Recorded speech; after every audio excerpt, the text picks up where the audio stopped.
And we keep taking statins for years and then we die with a heart attack only. There are two kinds of organics, rich man's organic and poor man's organic. So firstly, the word organic can be a big scam these days. Dairy has become it's like a drug. It activates the opiate receptors in your brain. Does it? Yes. And that's what casein does in dairy. What are you saying? Yes. Why do they really need a nutritionist? To sum it all up in one sentence. आज की guest talks about health that feels both modern and deeply uncomfortable. You don't need pharma to sustain life. But we have been sold The idea. that you need pharma to sustain life. नहीं तो आप diabetes से मर जाओ. For a regular person, how do we tell them what is functional medicine? First of all, I'll say what functional medicine is not. Neha Ranglani works in the space of functional medicine and integrative nutrition. Most diseases happen when you have a moving mind and a still body, whereas you need to have a still mind and a moving body. For our young Indians, how much an amount would be enough for their supplementation which will keep them healthy? Today we are going to have a conversation जो कि बहुत ही ज़्यादा उपयोगी होने वाला है for our youth. 20 साल के बच्चों को डायबिटीज हो रही है क्योंकि आपने 10 साल में उसको रोका नहीं था. For our elderlies, for the women of our society, माओं के लिए जो पूरे घर के लिए पका रहे हैं खाना, उनके लिए आप क्या on the go diet suggest करना चाहेंगे? पहले तो मैं सब माओं को ये कहना चाहूँगी कि प्लीज़ अपनी फैमिली के पहले अपने आप को आगे रखिए. And for everybody who's looking out for a way to look after their health. I'll tell you how you will be able to get the supplements out of your life and sustain on food is when you live a Satvic lifestyle. Really? Yeah. Now a $1 billion question. I don't think anybody has even thought of it. It is so brilliant. I want to hear them. Welcome Neha. Welcome to Unassuming with Rocky. How are you? I'm very good, Rocky. Thank you so much for having me. It is a great pleasure. So should we start? Absolutely. Okay. In today's world, we all are concerned about what we eat. Yeah. After all, जो हम खाते हैं, that decides how are we physically well or unwell. And there is a term that is very popular these days, which is nutrition. What does nutrition really mean? So in the basic sense, nutrition is basically what your cells thrive on. It's like your car needs fuel to run and to keep moving. Just like that, your body needs nutrients, which is the basic foundation of your cellular health. Your cells need nutrients. जैसे आपको carbs, protein, fat तो हम सुनते ही हैं, but beyond that, it needs minerals जैसे magnesium, zinc, selenium, iron. There are so many nutrients and trace minerals and elements that our body requires ताकि वो अपना काम कर सके ठीक से. And to give you the energy. Ultimately, what's the purpose? Why do you add fuel to your car? Because we need energy. You need energy to run the car. Yeah. Just like that, your cells need fuel, which is the nutrients, which gives us the energy to stay alive. Then do we get it from the regular sources of food that we have? हमारे kitchen में जो खाना मिलता है या हमारे घर पे जो खाना मिलता है, do we get it from that or do we get it enough from that? Yeah, that's an interesting question because do we get it from that? Yes, of course, because every food will give you energy. आप जो रोटी खाते हो, चावल खाते हो, दाल, सब्जी, everything has energy and nutrients. So it has carbs, protein, fats and fiber. All of that keeps your body healthy, keeps your gut healthy and it gives you your carbs especially gives you the energy. But अगर आप मुझे पूछे कि enough मिलता है, I'll say obviously not because आजकल जो soil को ओवर एक्सप्लॉइट किया जाता है with chemicals, fertilisers, pesticides and जो सॉइल को इतना ओवर यूज़ किया गया है for agriculture, it loses its nutrient value. तो जब हमारे दादा परदादा के ज़माने में जो खाना होता था, उगता था, that was pure, that had a lot of nutrition and it was nutritionally very, very high, that food. Today what we are getting is maybe half or less than half of the nutrients in the food that we are getting today than what our ancestors ate. Okay. तो अगर आप कहोगे कि मिलता है like enough मिलता है, I would say नहीं. As a nutritionist, you have no control on how the products are farmed. Of course, yeah.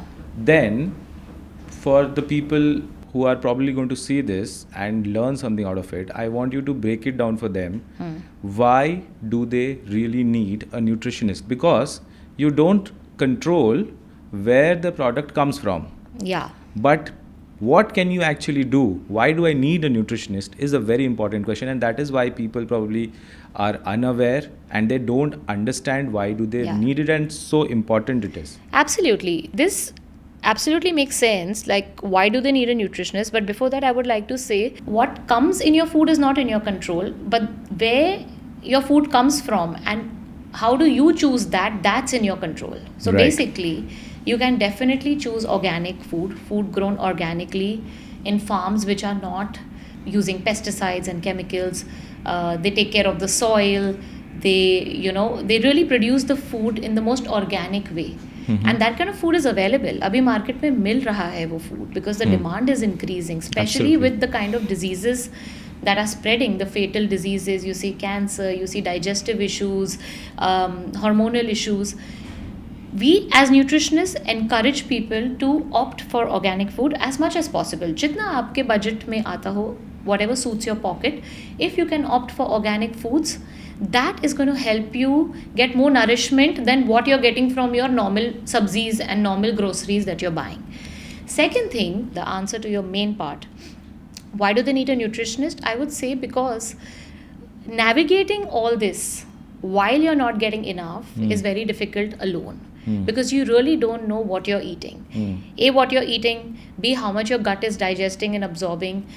C, are you supplementing enough? And that's where a nutritionist comes in. I wouldn't even say only a nutritionist, but somebody with more understanding of what kind of supplements to add to your existing diet. That's where an expert comes in who can tell you, okay, आप खाना इतना खा रहे हो, ठीक है, आपके खाने से आपको इतना सब मिल जाएगा, बट देन आपके ब्लड टेस्ट में दिखा रहा है कि ये सारी डेफिशिएंसीज है, but I will have to give you X amount of food to get you that much nutrient, which is not possible. So I will have to supplement it. And then help them make the right choices in terms of food, supplementation, and also correct their gut, because ultimately, Rocky, it's very important to understand you may eat whatever, but if your gut is not healthy, nothing is going to make sense because nothing is going to get absorbed. Absolutely. You've given me a lot of nuggets that we will explore later in the conversation. Firstly, I want to understand from you, you said that at least in terms of finding the right food or the organic source is important. Now, as far as I have seen around me, there are two kinds of organics. Rich man's organic and poor man's organic. Yeah. So a lot of people think that what we get, say, in a big store, departmental store, or from a big brand which sources its products from its own farms, वो सही organic है, और जो हमको organically किसी खेत से या किसी छोटे गांव में मिल रहा है वो नॉट सो सही ऑर्गेनिक है. But more than often we see that the villagers or tier 2, tier 3 cities में भी who have their own farms or farms close by to their houses, they are much better off health-wise than urban populations who have direct access and affordability in their favor in terms of getting the rich man's organic. Yeah. What do you have to say about that? So firstly, the word organic can be a big scam these days. Yeah. To sum it all up in like one sentence, it can be a big scam. What is organic after all? हाँ, नहीं, मतलब आपको कैसे पता चलेगा कि वो सच में ऑर्गेनिक है कि नहीं. And like you rightly put it, एक है आप फार्मर से ले रहे हो, एक है आप बड़े ब्रांड से ले रहे हो, but ultimately the brand is also getting it from the farmer only ना, कहाँ से और आ रहा है. But in India, the regulations and policies for organic food is not as tight and strict as it should be, and the way it is in the West. So, आपका अगर एक element भी organic है या एक percentage पे भी आप organic आपका farm में, there is some benchmark where you reach that benchmark or threshold, you will be given the organic certification. So, to break it down, an absence of what actually makes a food organic? Because absence of all these additives, that additions of Pesticides. pesticides, fertilizers and all the chemicals. There's a chemical called glyphosate जो wheat पे डाला जाता है, जो corn पे डाला जाता है.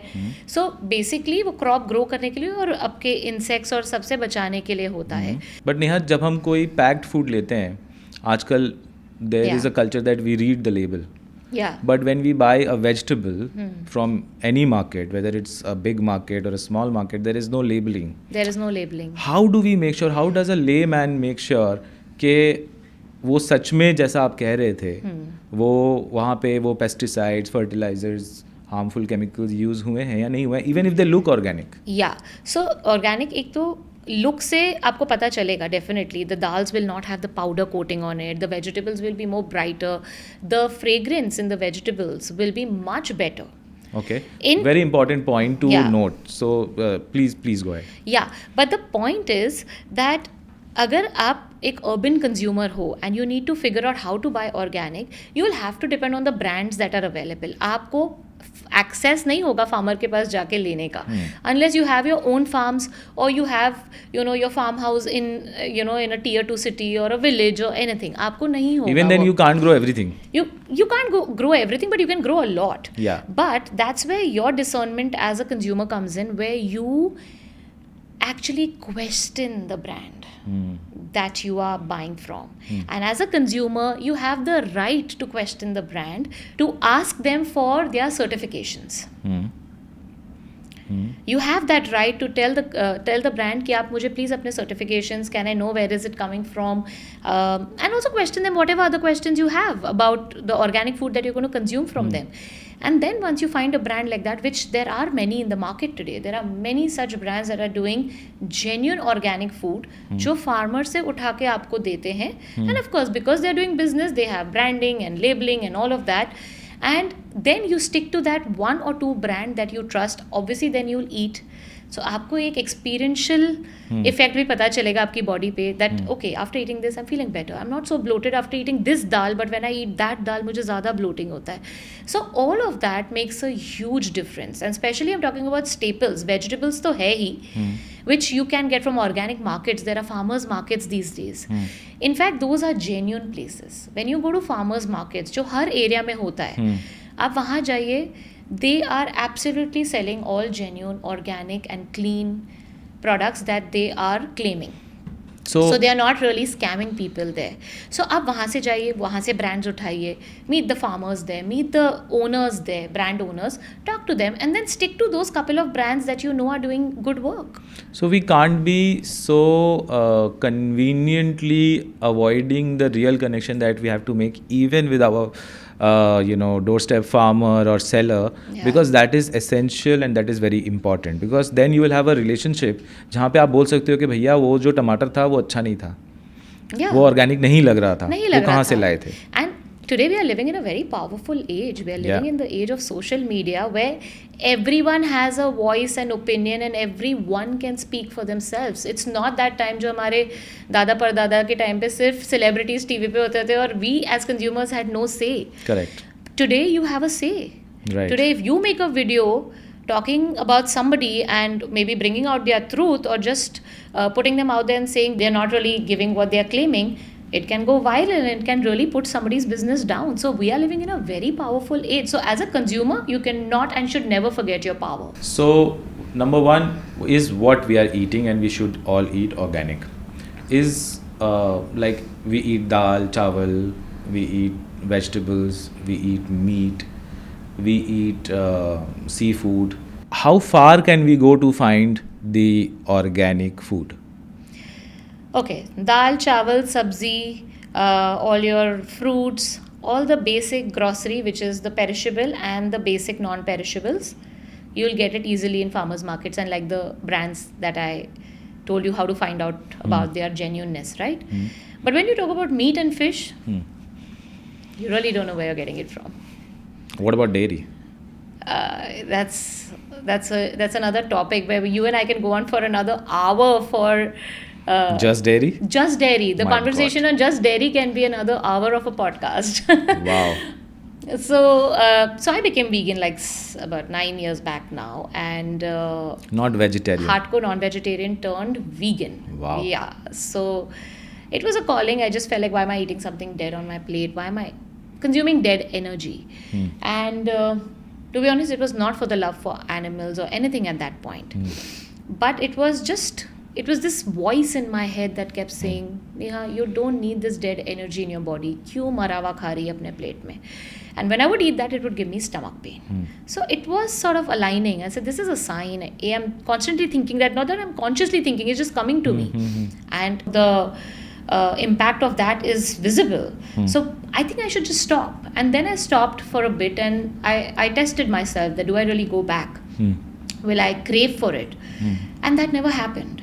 Wow. And I then pursued a lot of things in the space of veganism, and I also started my own brand called Yoga Tea, Shout which out for is Yoga a Tea. vegan essential brand where we have vegan cashew curd.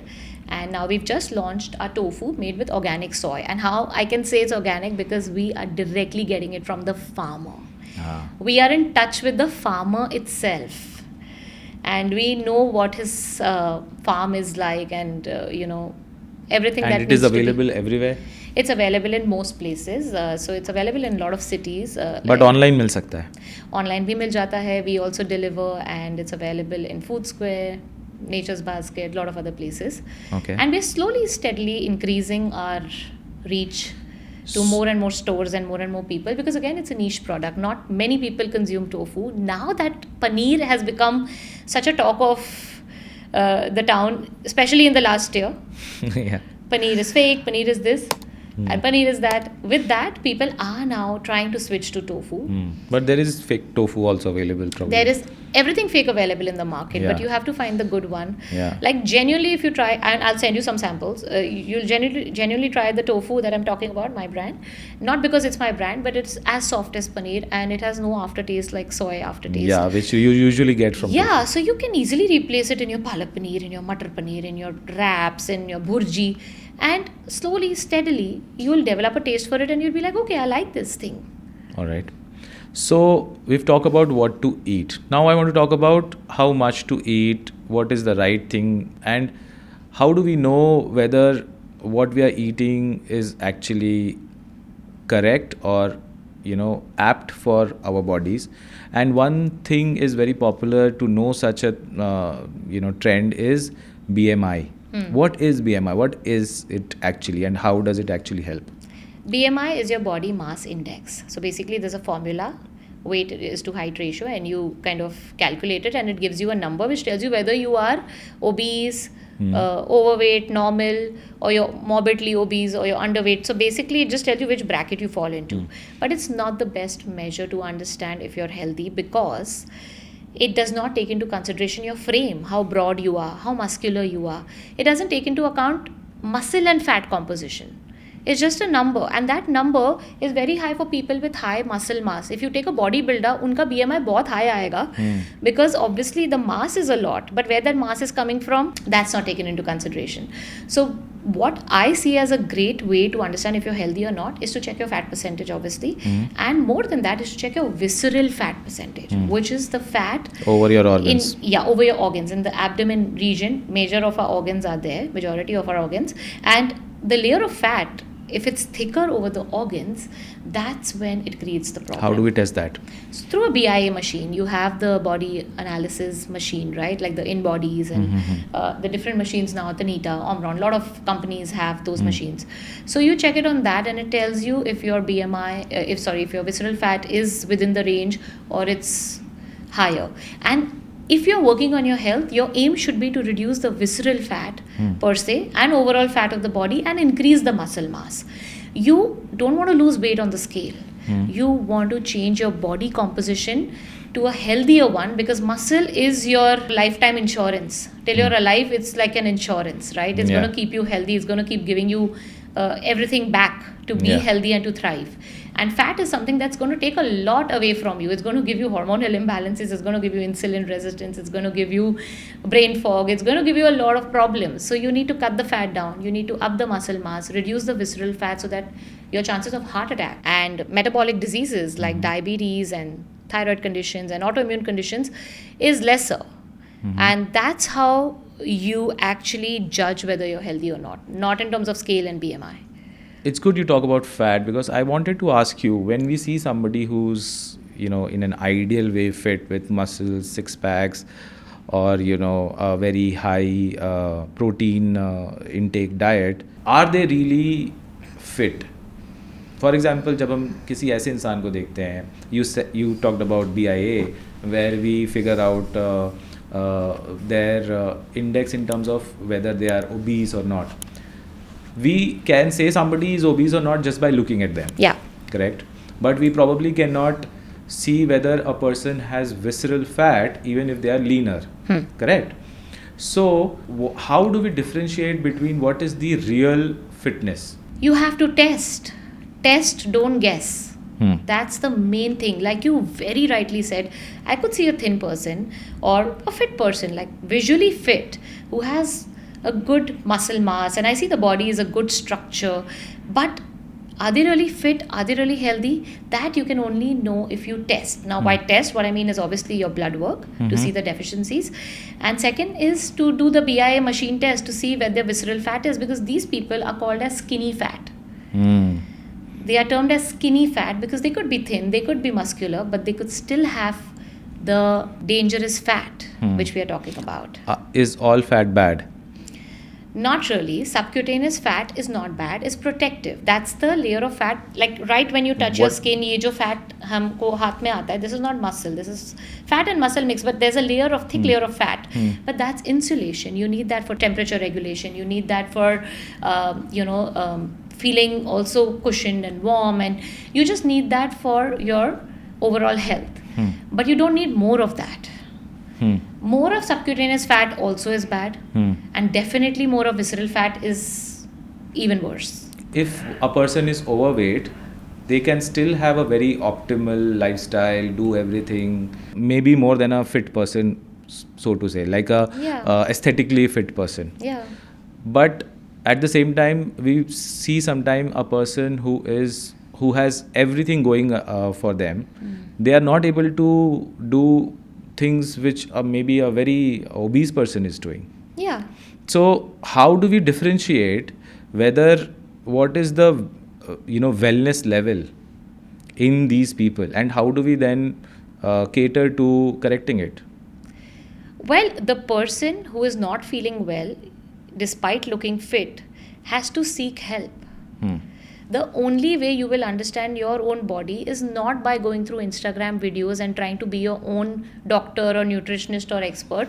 You please seek help of an expert who can guide you, who can test for you, who can analyze your tests and comprehend what is going wrong in your body, and then help you with the right solutions, because then in this way you are preventing a lot of trial and error and also not wasting a lot of your time in just trying to figure out what is the next step. Don't run after remedies.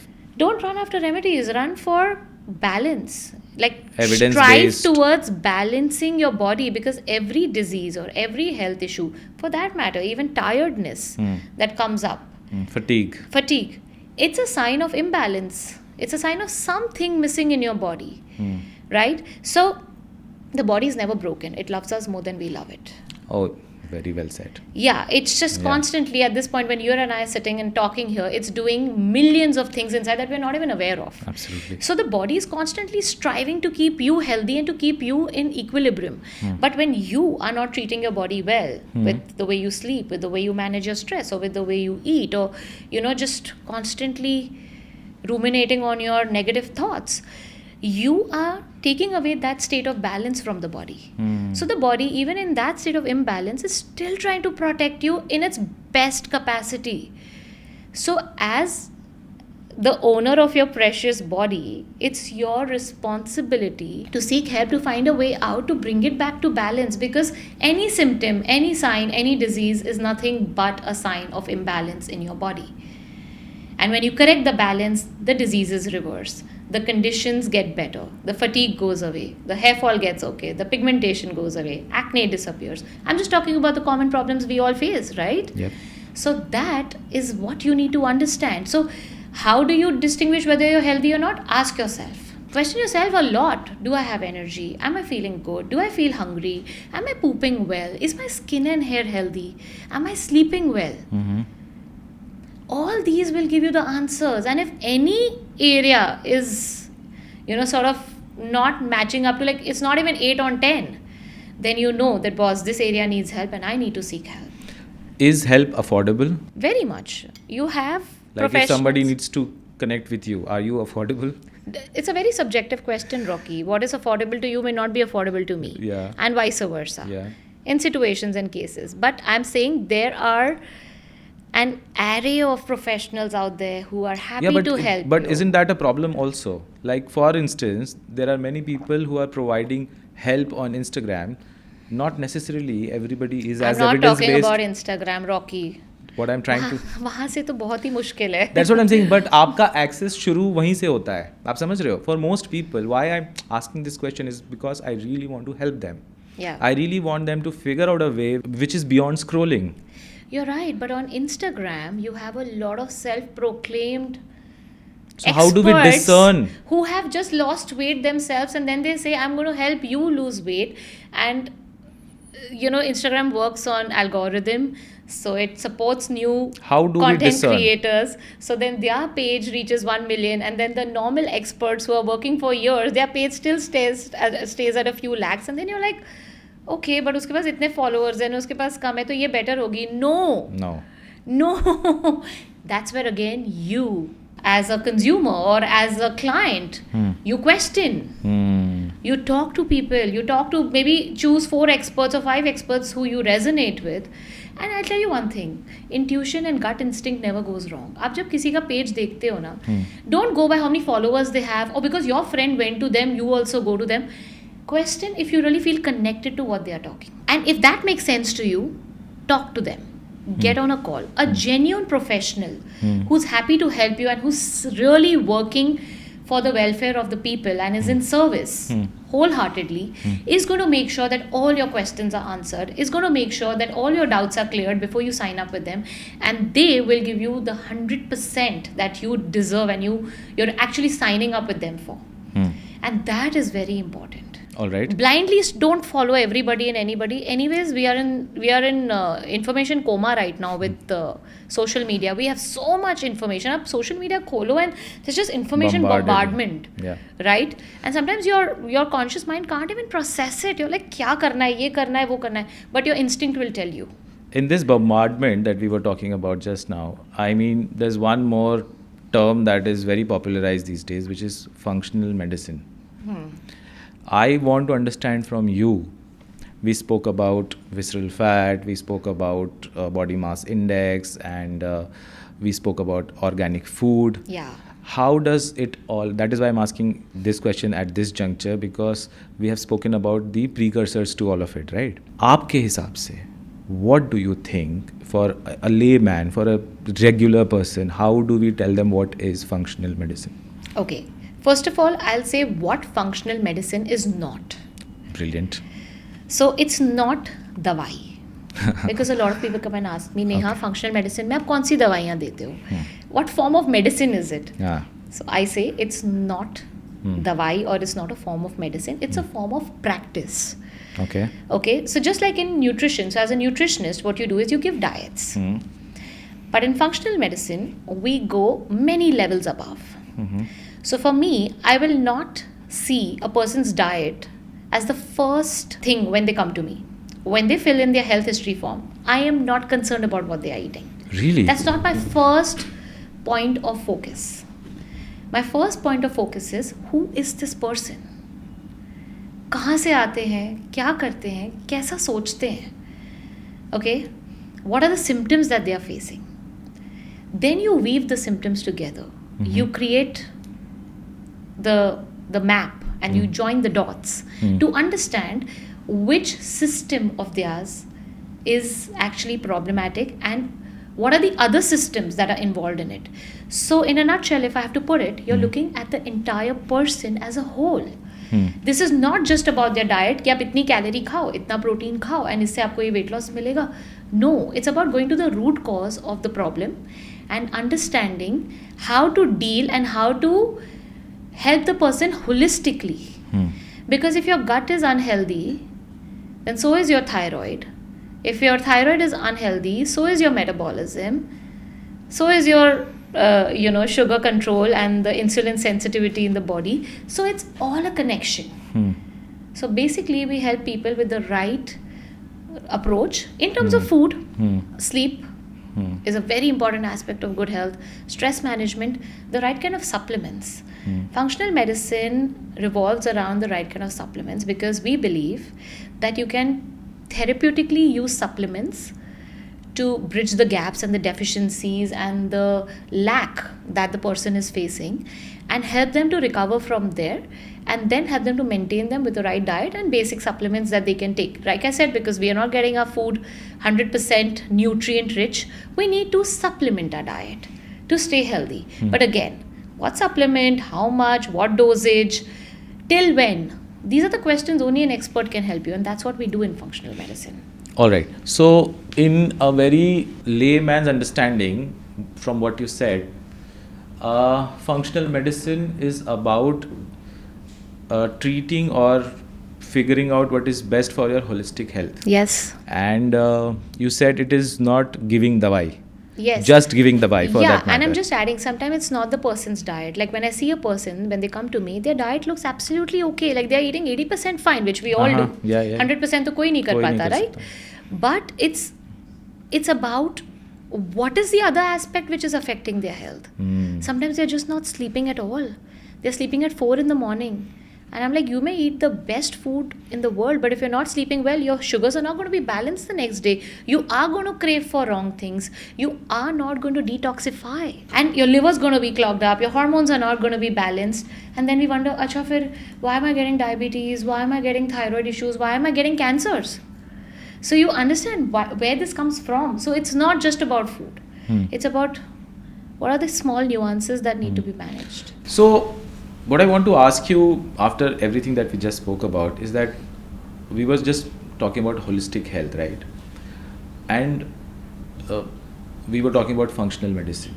I want to ask you, if the real medicine already existed, why did we need something else? And a connecting question to this is, does medicine really help or cure anything for that matter? What is your perspective? Okay, so let's start with the first part of the question. Yeah. If there was medicine, why did we need anything else? Yeah. That's because there was medicine and only medicine. Really. So please elaborate on this. Yes, Yeah. I will, because this is a topic very close to my heart, and I really feel very, very strongly about this, that medicine is a blessing, right? The pharmaceutical industry, the drug industry is a blessing when it comes to saving your life. Acute condition है, accident हो गया है, एक ऐसा fatal infection आपको हो गया है जिसको अभी का अभी cure करना है, or else you'll die. Medicine is a boon. What went wrong is medicine entered our lives so deep and so internally into us that everything that we felt was masked with the help of a medicine. बुखार है, दवाई ले लो. सर्दी है, antibiotic खा लो. पेट दुख रहा है, साइक्लोपैम ले लो. डायबिटीज़ है, वो तो दवाई पे ही रहना पड़ेगा आपको पूरी ज़िंदगी. Once a diabetic, always a diabetic. हमको ये बताया गया था. थायराइड, ओहो वो तो लाइफ लॉन्ग पिल है, एक बार थायराइड की गोली ले ली वो तो आप बंद ही नहीं कर सकते हो. We were condition to think that there is no way out and there is no solution for our health problems but medications. And we believe that because obviously there was no social media then, there was not so much awareness, and the drug industry was doing what they were doing because it slowly steadily became a $1 billion industry. Like multi billion trillion dollar industries. You see, a statin industry is a $1 trillion industry. जिसको cholesterol नहीं होता है statin पे उसको डाला जाता है पहले without telling them that please थोड़ा वॉक कर लो, अपने खाने को थोड़ा सा सुधार लो, अच्छे से सो लो. बिकॉज कोलेस्ट्रॉल बढ़ता ही तब है जब आपकी बॉडी में स्ट्रेस होता है, इन्फ्लेमेशन होता है. It's basically like a cement for your cells. Every cell of your body needs cholesterol. And if you don't have enough cholesterol, you can die. Your brain cannot function without cholesterol. Your heart cannot function without cholesterol. It is literally one of the most important aspects of your cell membrane. Every cell, the trillion cells in our body, all trillion cells require cholesterol as a very important part of their cell membrane. हमारा D3 cholesterol से बनता है. The sun converts cholesterol into the active form of D3. So if we are not having enough cholesterol, we are not able to think well. But nobody tells us that. And we keep taking statins for years and then we die with a heart attack only. Because that statin never protected your heart in the first place, but it damaged all other cells in your body. And this is not told to us. So when to take a drug depends on what your condition is. All these lifestyle issues do not need drugs. They need lifestyle correction. अगर खराब खाने से आपको diabetes हुई है तो खराब खाने को आपको ठीक करना है. What is that medicine gonna do? आप एक्सरसाइज नहीं कर रहे हो तो वो दवाई क्या आपका मतलब आपके स्टेप्स बढ़ा देगी, आपके मसल्स बढ़ा देगी? Nothing. It's not gonna do any of that. But हमें बोला गया कि वही सोल्यूशन है, because then people found a shortcut and they were not aware.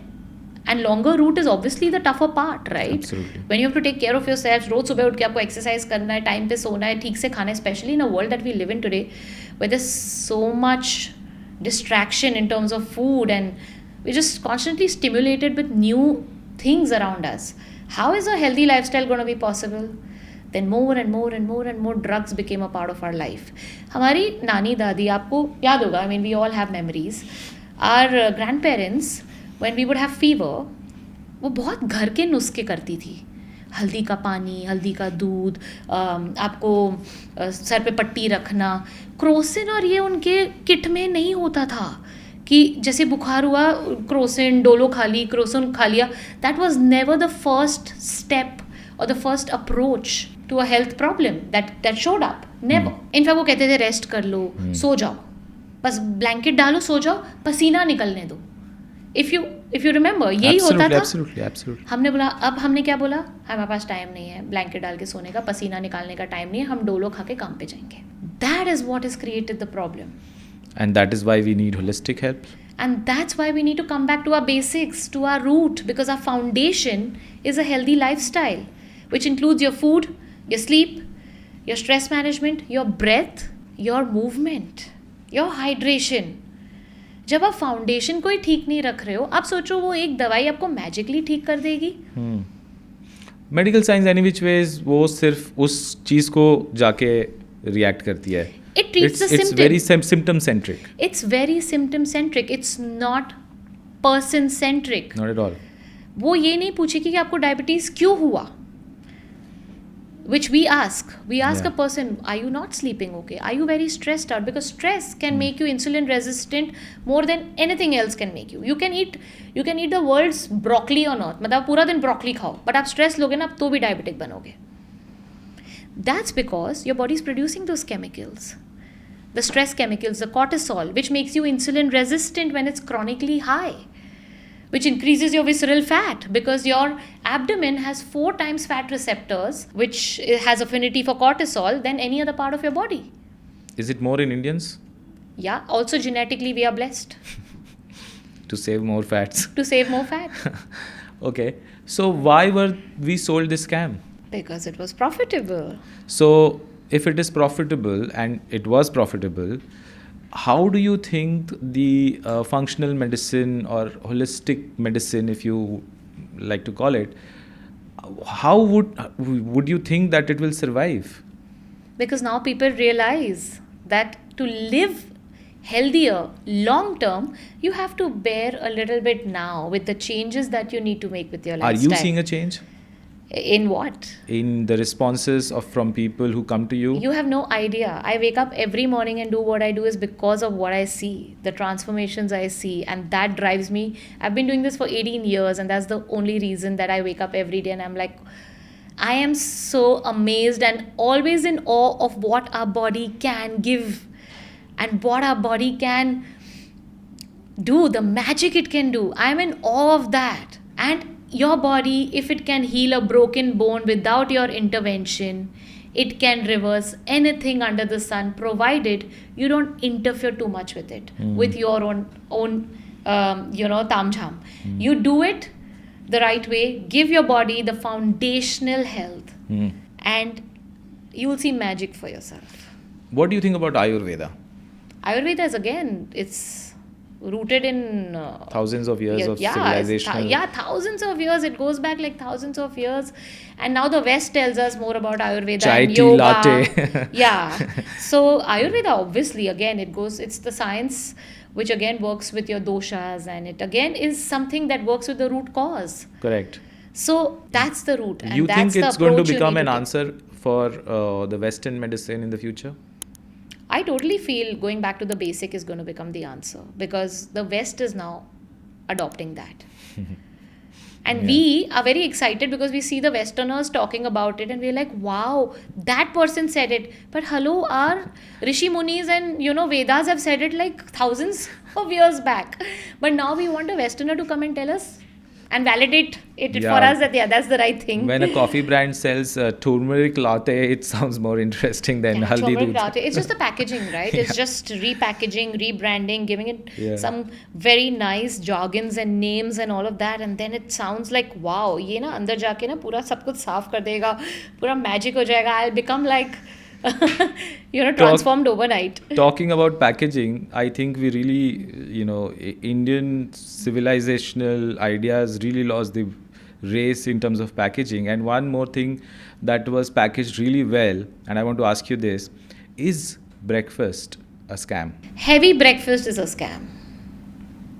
Please explain. जो बोला गया था ना, हमें अभी बोला जाता है, eat a breakfast like a king. Not really. You need to eat something within first hour of waking up. See, intermittent fasting, again, यहाँ पे वो मैं weave करना चाहती हूँ because that will come in, because people Yes. fast till 12 o'clock, 1 o'clock, till lunchtime. But I would say for women specifically with hormonal issues and who want to lose weight, it's always good to eat something within first hour of waking up, because your cortisol can spike and that can throw your hormones off. Again, it's very subjective. But I'm talking about, Individualized. yeah, it's very individualized, but generically for women, what I've seen in my practice, what works very well is to eat within the first couple of hours of waking up. Now, when I say heavy breakfast is a scam, why? Like the American breakfast for that matter. Like if you go to America, Yeah. you see the way they eat. They Yeah. eat more than we eat in 3 meals. Yeah, but anyways, America gives you huge quantities of food in In every portion. very less amount. So even their burgers are huge and the fries are huge, and it's just a lot of food in like in but like a few even dollars. for America, it wasn't there 100 years ago. Yeah, that's why it's called the SAD diet. It's the standard American diet, but it's actually a sad diet. Yeah. So Because it's creating a lot of sad things for you. And the point that I'm trying to make here is, in the morning when we wake up, our digestive fire is also waking up with us. Correct. It's not at its peak, because we work with the sun and moon cycle. Our circadian rhythm is something that keeps us going.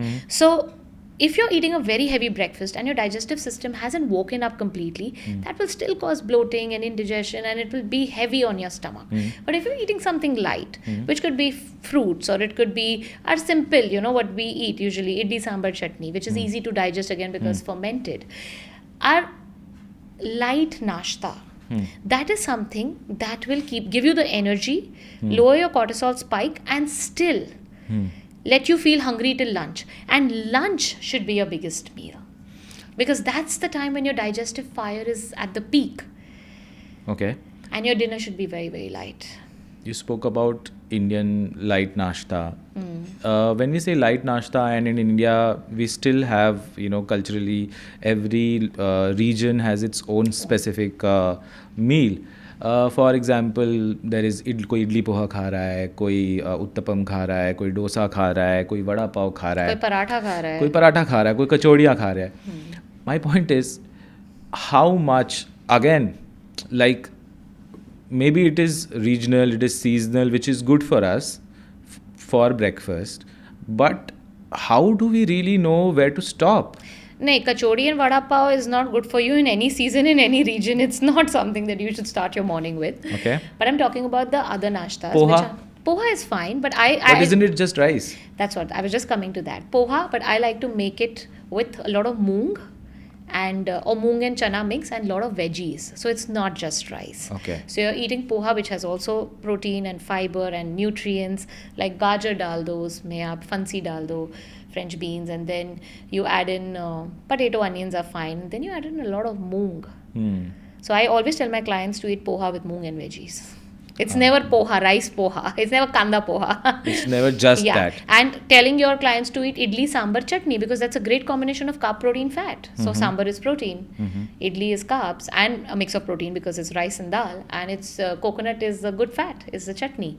So it's actually a healthy meal, and it's easy to digest. It's light. We all know idli is a comfort food. Ab idli khato in any time when you're hungry and you just want something soothing and comforting, dhyan idli pe hi jata hai, right? Because it's so like, it's food for the soul. It's like a hug from within. And that's what it does. It like just easy for you to digest.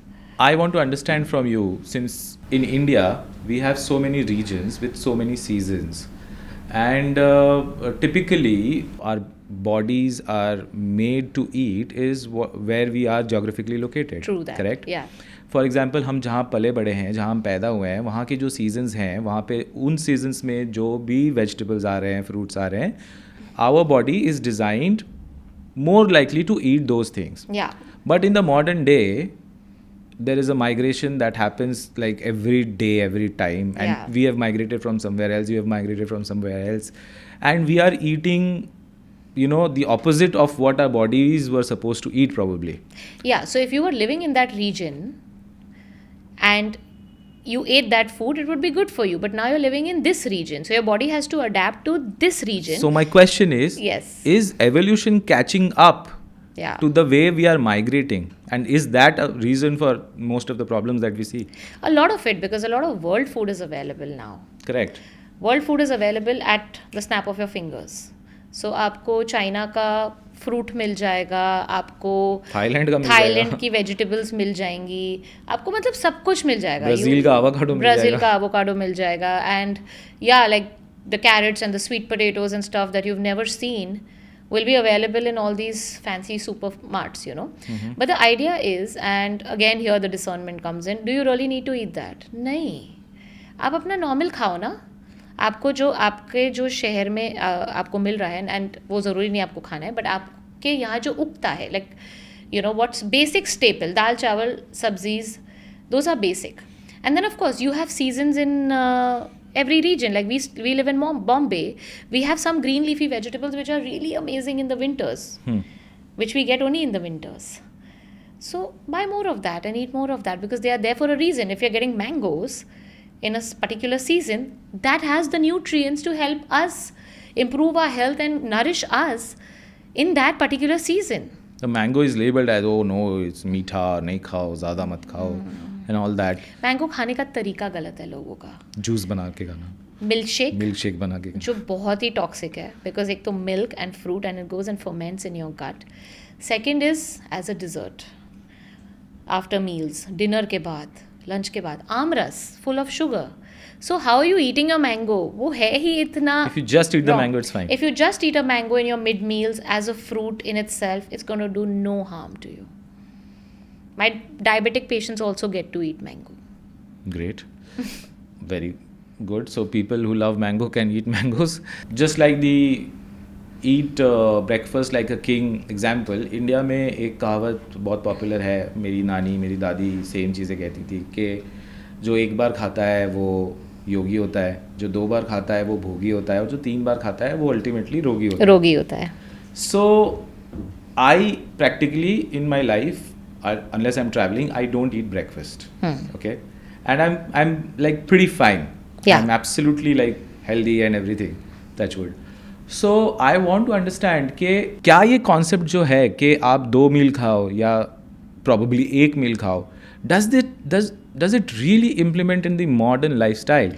Again, here it really depends on your body and how much you're listening to it. Like you said, I don't eat breakfast and I'm very okay.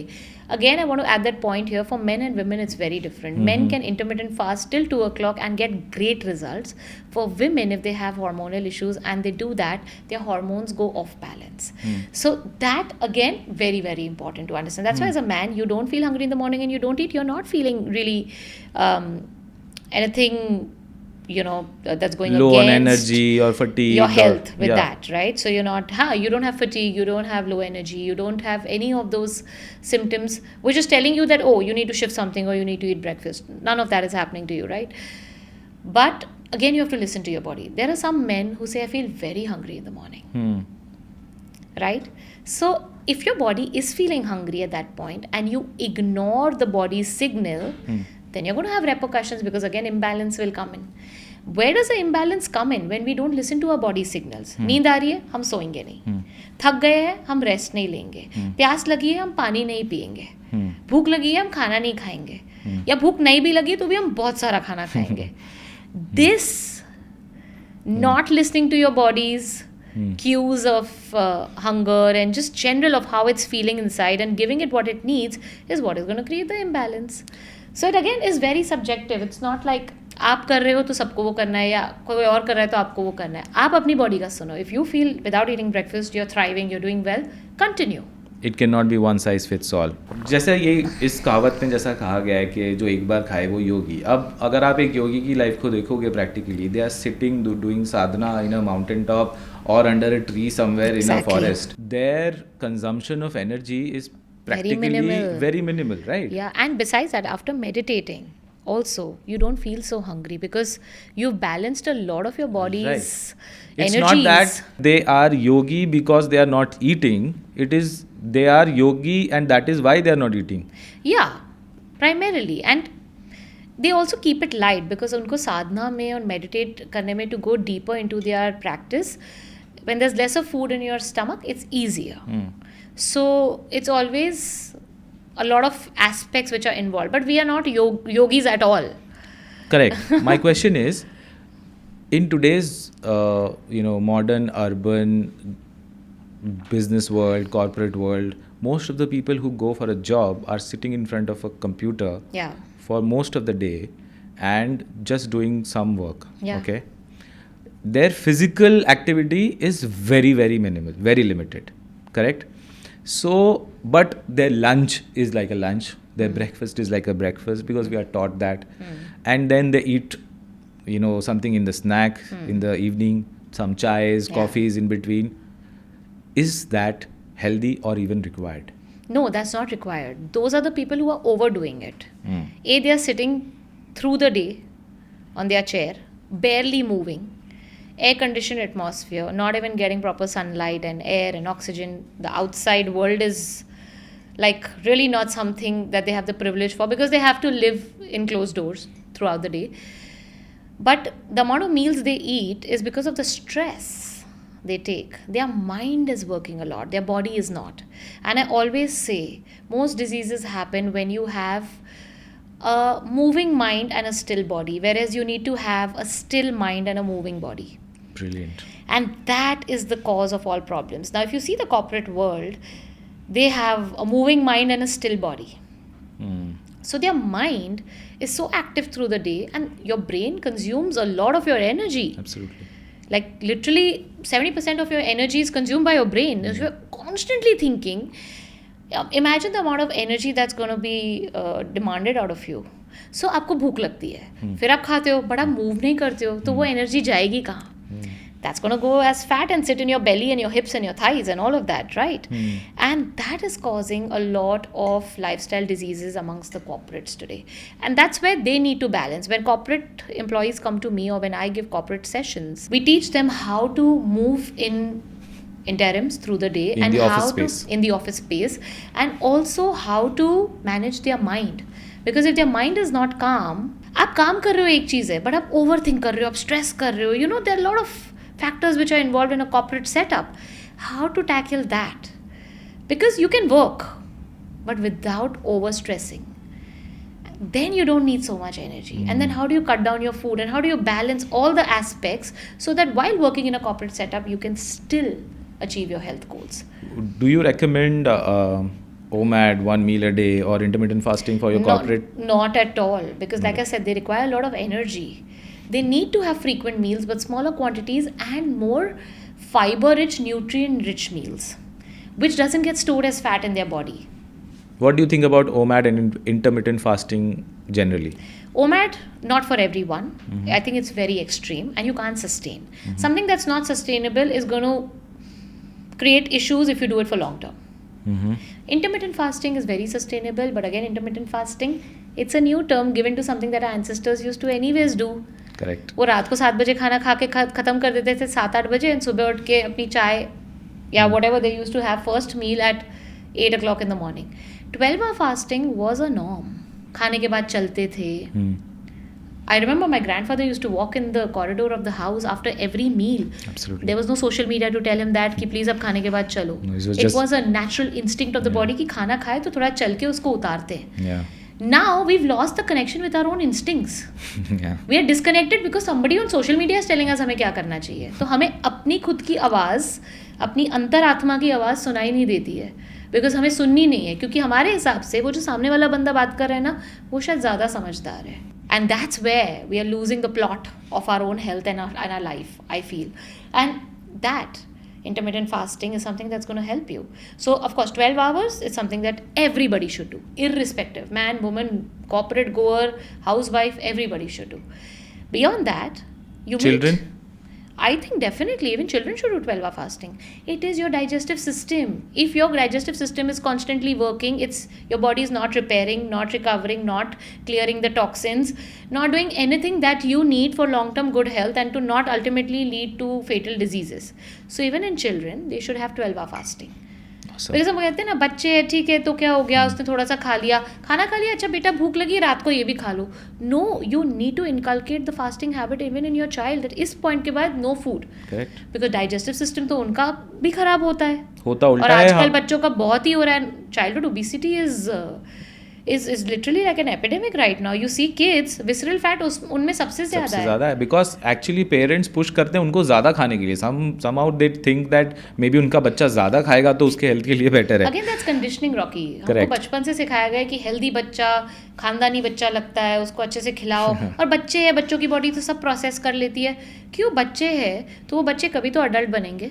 वो आज 10 साल के कुछ साल बाद 15 होंगे कुछ साल बाद 20 के होंगे और आजकल 20 साल के बच्चों को डायबिटीज़ हो रही है क्योंकि आपने 10 साल में उसको रोका नहीं था जो आपको रोकना चाहिए था, जो खाना आपको ध्यान देना चाहिए था या जो आपको रूल्स बनाने चाहिए थे around food and around lifestyle आपने वो बनाए नहीं उस टाइम पे. And then you're like, why is my child suffering with diabetes at 20?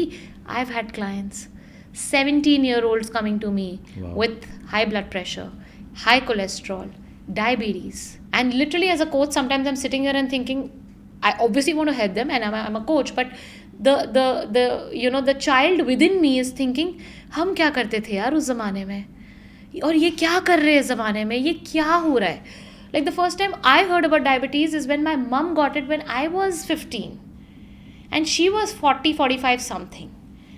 तब मुझे पता चला डायबिटीज़ जैसी भी कोई चीज़ होती है. Like when I was not in nutrition and I was in school that time. But now these kids are diabetics at what age? So sad. We had so much knowledge and everything and probably that is why there were these checks and balances placed in our culture. And in most older civilizations and culture, there was this practice of fasting or vrat. Nowadays, vrat has become frat, fashion wala vrat. So, you know, vrat mein you're supposed to give your body a chance to detox, right? And give it a break so that your body gets into the healing mechanism, starts to heal itself. Starts clearing out toxins. Yeah. It can't do that when it's constantly with a full stomach. No, Correct. it can't. Yeah. But आजकल होता यह है कि व्रत के वक्त आप आधा किलो साबुदाना खा लेते हो किसी ना किसी फॉर्म में, 1.5 किलो आलू खा लेते हो, स्वीट पोटैटो खा लेते हो, पीनट्स खा लेते हो, मखाना. You have made vrat into a feast. And it's a very high carb diet. That vrat wala diet is, I've actually got some of my clients off vrat and not forcefully, but I've really talked them into this and I'm like, okay, I give them a day cleanse in a week and I'm like, okay, just this is fine because it has food but it has just enough food. But ये जो व्रत के चक्कर में आप फंसे हुए हो ना, this food is affecting your goals. So they're like, okay, I actually gave it a second thought and I'm like, Neha जो कह रही है सही है, चलो थोड़ा टाइम व्रत नहीं करके देखते हैं. आप क्या सजेस्ट करोगे for the people who are listening to you right now कि see, vrats were created on a planetary alignment, on a day, on this, that, because your body is vibrating in a certain way, and on those days, if you detox, it is going to give you the best results. Best results, Correct? absolutely. So, in today's world, where you are, you have to go to work, you have to travel, you have to probably do whatever that you do, and at the same time do the fast. How do they manage their energy requirements and at the same time भी वो जो output उनको देना है वो produce कर पाएँ, और एक हेल्दी व्रत कैसे पालन करें? I think first it starts with the choices you make. आप व्रत करो, बेशक करो. आपका अगर रिलीजियस बिलीफ है या आपको अपनी बॉडी डिटॉक्स करने के लिए करना है, प्लीज़ करो, but don't turn it into a feast. There are many types of fasting. पूरे दिन का फास्ट होता है, then you eat just one meal in the day. या कुछ लोग पूरे दिन का जल पे फास्ट करते हैं, कुछ लोग पूरे दिन का निर्जल करते हैं, and then there are people who feast on a fast. Depends what kind of a faster you are. I don't know if that's even a word, but yeah. Serial faster. Serial faster. You need to make sure that you are only eating when you're hungry, and you need to have your choices in place. Fast का मतलब ही ये होता है कि आप लंबे समय तक भूखे रहो, to allow the body to clean. सो ऐसा नहीं कि आपने उठ के बिना भूख लगे ब्रेकफास्ट खा लिया, फिर भूख नहीं लगी तो 2 घंटे बाद ये अलाउड है तो ये खा लिया, फिर ये भी अलाउड है तो ये भी खा लिया. वो नहीं करना है. You have to eat minimal because it's just to sustain your body with the energy you need to do the work that you have to do during that day. So you eat only when you are hungry and you make the right choices. So you're not definitely going to eat the sabudanas and all. You will eat lighter food. You will do more fruits, more nuts. You can do makhanas. Again, portion control is very important. Just because आप fast पे इसका मतलब ये नहीं आप पूरी थाली भर के खा सकते हो. Eat little. जहाँ पे हम बोलते हैं 80% आप अपने स्टमक को फुल रखो, 20% empty रखो. I would say on a fast 50% full रखो, 50% empty रखो. Because ultimately you're defeating the purpose of the fast, whatever it is. If it's religious, then you इतना feast नहीं करना है. And if it's detox or if it's just a generic fast that you're doing for your body and for your health, then you need to keep some space, no, for the body to process that and stay in the fasted state. Before getting into these diets or even the vrat or the fasting, some people have their religious obligated fasts. Do you think one should do like a blood test to figure out whether it is actually going to help them or not? Is there a blood test like that? It's not about the blood test that helps you to understand if you should fast or no, but the blood test helps you to understand a lot of things. Blood work, I feel, is a very important aspect of understanding your health. And we are lucky in India, blood test is not very expensive. Correct. It's now very economical. आपके packages जो मिलते हैं, आप 2000, 3000 में you get the entire panel. Right.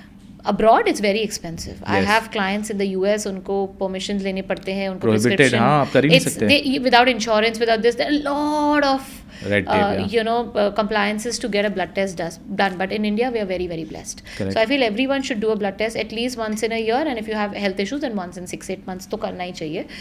Blood test will help you understand if you have any deficiencies which can make your fast go against you. So say if you're low on iron or anemia, you have anemia, you're just low on hemoglobin, and if you fast, you can get faintish. So that, you are very low on B12, again you can get faintish. So that's the time when we experts will tell the client that, look, your body is not ready for a fast. Let's prep your body. Let's get it to a point where it's ready to handle a fast. So Ramzan आने वाले हैं. I mean, and a lot of people do, follow the whole month of fasting. What would you suggest them, specifically? Yeah. कि वो एक healthy diet भी maintain कर सके, body को detox भी कर सकें, and at the same time एक healthy lifestyle और एक output oriented अपना जो जीवन है उसको भी practice कर सकें. Yeah, I think to all my Muslim friends who are watching and who follow the Ramzan fast, ये बात ध्यान रखना कि नेक्स्ट ईयर से, अभी तो पता नहीं कितना time, I think Ramzan is just round the corner. Yes. Next year से please take 2 or 3 months before the fast to do your blood test, to meet an expert and understand what are the changes you need to make in your lifestyle to prep your body for the full month of fast that's going to come your way. When you're fasting, you need to make sure again health and nutrition should be your priority, not taste. क्योंकि I know taste एक बहुत important factor होता है, but you cannot ignore and dismiss the nutrition aspect out of it. So सुबह जब आप सहरी पे उठते हो, आपको date, fruits, you can eat that. After maybe 15-20 minutes, you can eat a wholesome nashta, which can again have carb, protein, fat. So it could be like an oat chia porridge. It could be your, for people who eat eggs, I mean, obviously I don't, but eggs with sardu, avocado toast kha sakte ho with hummus. Again, balance. Idli, sambar, dosa. All of that is something that will, it's balanced and it will sustain you for some hours. And fruits will give you the hydration that you need, right? And then iftar ke time pe when you're breaking your fast, again everybody has fruits and dates, but uske baad bahut sara tala hua khana aa jata hai in the picture. Yeah. It's crazy. इतना घंटे आपने fast किया, your digestive fire is almost dead, क्योंकि आपने जो peak time था digestive fire का, उस टाइम पे आपने कुछ खाया नहीं. And by the evening digestive fire with the sun setting, the digestive fire also goes down. उस टाइम पे आप इतना तला हुआ खाओगे, the digestive system can't take it. I've had clients who've come to me after Ramzan telling me, Neha, I've got a lot of gut issues after the Ramzan. That's because वो गलत खाना गलत टाइम पे जा रहा है, and then the entire night you're feasting. That also is wrong. आप खाइए, हेल्दी खाइए, अभी तलावा नहीं खाइए, उसको एयर फ्राई कर दीजिए if you need the crunch. Eat more nutritious stuff. Have your dal chawal sabzi or have your roti sabzi. Have protein in the form of, I would suggest clean protein, but obviously non-vegetarian is a very important aspect. Try to get it from cleaner sources if you can. Your meat, your fish, your chicken, and don't eat repeatedly after that. वो जो रात को इफ्तार के बाद एक वो मिल जाता है ना कि अभी लाइसेंस है कि पूरा रात खा सकते हैं, वो लाइसेंस आपको अपने आप के लिए रोकना पड़ेगा. Correct. So you have the first meal, which is your fruit, your dates, and all of that. Hydrate your body well with neembu pani, with kokum sharbat, with anything that gives you a lot of hydration. And then after that, sit down at once and eat your meal. And eat it earlier. Don't eat it at like 10-11 o'clock. 8-9 बजे तक आप खत्म कर दो, क्योंकि आपको 12 घंटा भी नहीं मिल रहा है, आप वापस सुबह 4 बजे उठ के खाने वाले हो. Right. That causes so much problem for the gut. We don't realize because it's not a day or two. It's an entire month. Exactly. आपका पूरा circadian rhythm हिल जाता है, आपका पूरा system हिल जाता है. And of course focus on sleep, because उस time पे sleep भी बहुत affect होती है. Correct. Your sleep is very very important. When we say कि ये blood test करने चाहिए before 2-3 months, do you want to spell it out for the people? क्या Yeah. blood test करने चाहिए? Yeah, I think there are certain panels which are important for everyone. One is your CBC, which gives you your blood counts. Okay. आपका hemoglobin कितना है, आपके blood cells कैसे हैं. Then of course we have our basic vitamin D3, B12, because that's the deficiency which everybody is facing today. Then you have a thyroid panel, which gives you your thyroid test, the TSH, total T3, T4. You should also do free T3, T4, right? And I'll come to that. Let me just complete the list of tests. You have HbA1c, which tells you your 3-month sugar control. You have fasting sugar, which is your fasting glucose. You should also do fasting insulin, which is a test most people miss out on. Then your liver profile, your kidney profile, and there are a couple of more tests, which is serum ferritin, because a lot of people are facing hair fall today, and when your ferritin is low, it's a storage form of iron. When that's low, you'll have a lot of hair fall, tiredness, fatigue, despite your hemoglobin being normal. So wo check karke we have to work on that. And of course, there's something called as homocysteine, which is again high in a lot of people today, and it's a marker which tells you whether your body is producing internal antioxidant glutathione or not, and methylation is happening properly or not, which is a very important reaction in your DNA for the DNA repair, and that damages your heart. High homocysteine, so it needs to be below 10. Today a lot of people are coming with 17, 18, 15. I've seen somebody with 40 also. So that needs to be worked on. And when I say do these tests, I also would say please get it read with a functional medicine practitioner. Now you may ask me, Neha, why? ऐसा क्या different है? That's because if you go to a normal conventional doctor, they will see a test report and they'll see वो range में बीच में आता है and they'll tell you it's normal. But it's not always normal. In functional medicine, we read the tests very, very differently. So for example, when I said fasting insulin is very important, it's your morning insulin. Insulin is the hormone which gets the sugar into your cells, glucose into your cells. If that is high, then we can predict how soon are you going to become a diabetic. And what do I mean by high? So uska range hota hai between 3 and 25. If you go to a doctor and if your report says 20, a doctor will say it's fine. But if you come to me, I'll say 6 के ऊपर नहीं होना चाहिए. Because अगर ये 6 के ऊपर गया, in the next 5 years you will be a diabetic. और 6 के ऊपर भी कहाँ, मतलब आप 10 पे हो, 14 पे हो, 20 पे हो, if you are at 20 boss, in the next 2 years you will be a diabetic. तो अपवर्ड ट्रेंड नहीं होना चाहिए. हाँ, but nobody explains you that. A doctor will not explain you that. No, not at all. Because this is not taught to a doctor. This is what we learn in functional medicine. This is what we've been trained to read the reports in a way that can predict disease so that you don't have to treat the person when they come to you. You have to prevent them from becoming a patient. Which is the opposite of what medicine actually aims to. Exactly, which is... Oh, this is again another aspect. Functional medicine is completely opposite. The ethos is completely opposite from medicine. Medicine Prevention. treats you, we prevent it. Correct. So that's why reading it with a functional medicine practitioner will help you understand what are the deficiencies, what are the in-between readings also telling you, and even the so-called normal readings, how they can also be impacting you. And only when you understand that and do the right diet, supplementation, lifestyle is when you protect yourself from those diseases which could be a part of your life. Because a lot of elderly people and even children do these fasts.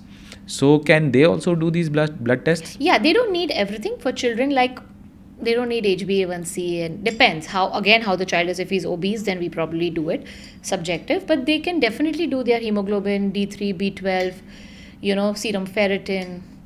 And elderlies? Elderly need all this of tests. Yes, they need all these tests to be able to understand where their health is, because in elderly it's not just one system. There could be 2-3 systems which are off at the same time, which need help. So it's like I said, in functional medicine we see the person as a whole, so we know where the problem is coming from.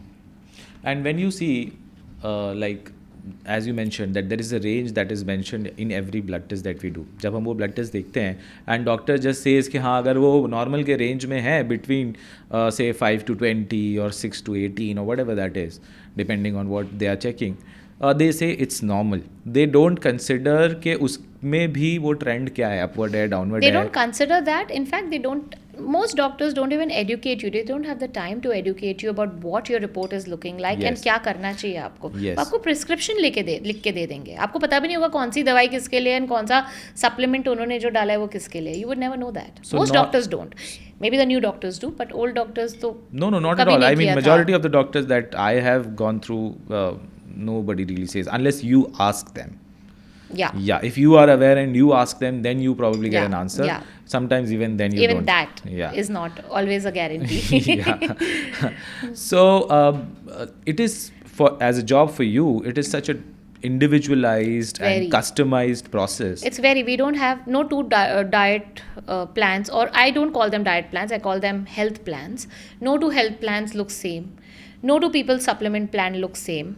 No two people's lifestyle plan looks same. And in this, what we do is we actually work with a person's lifestyle. So, you go to a lot of people, they'll say, if you tell them I don't like this, there are experts who will say, no, but you have to eat this. There's a lot of force and authority, right?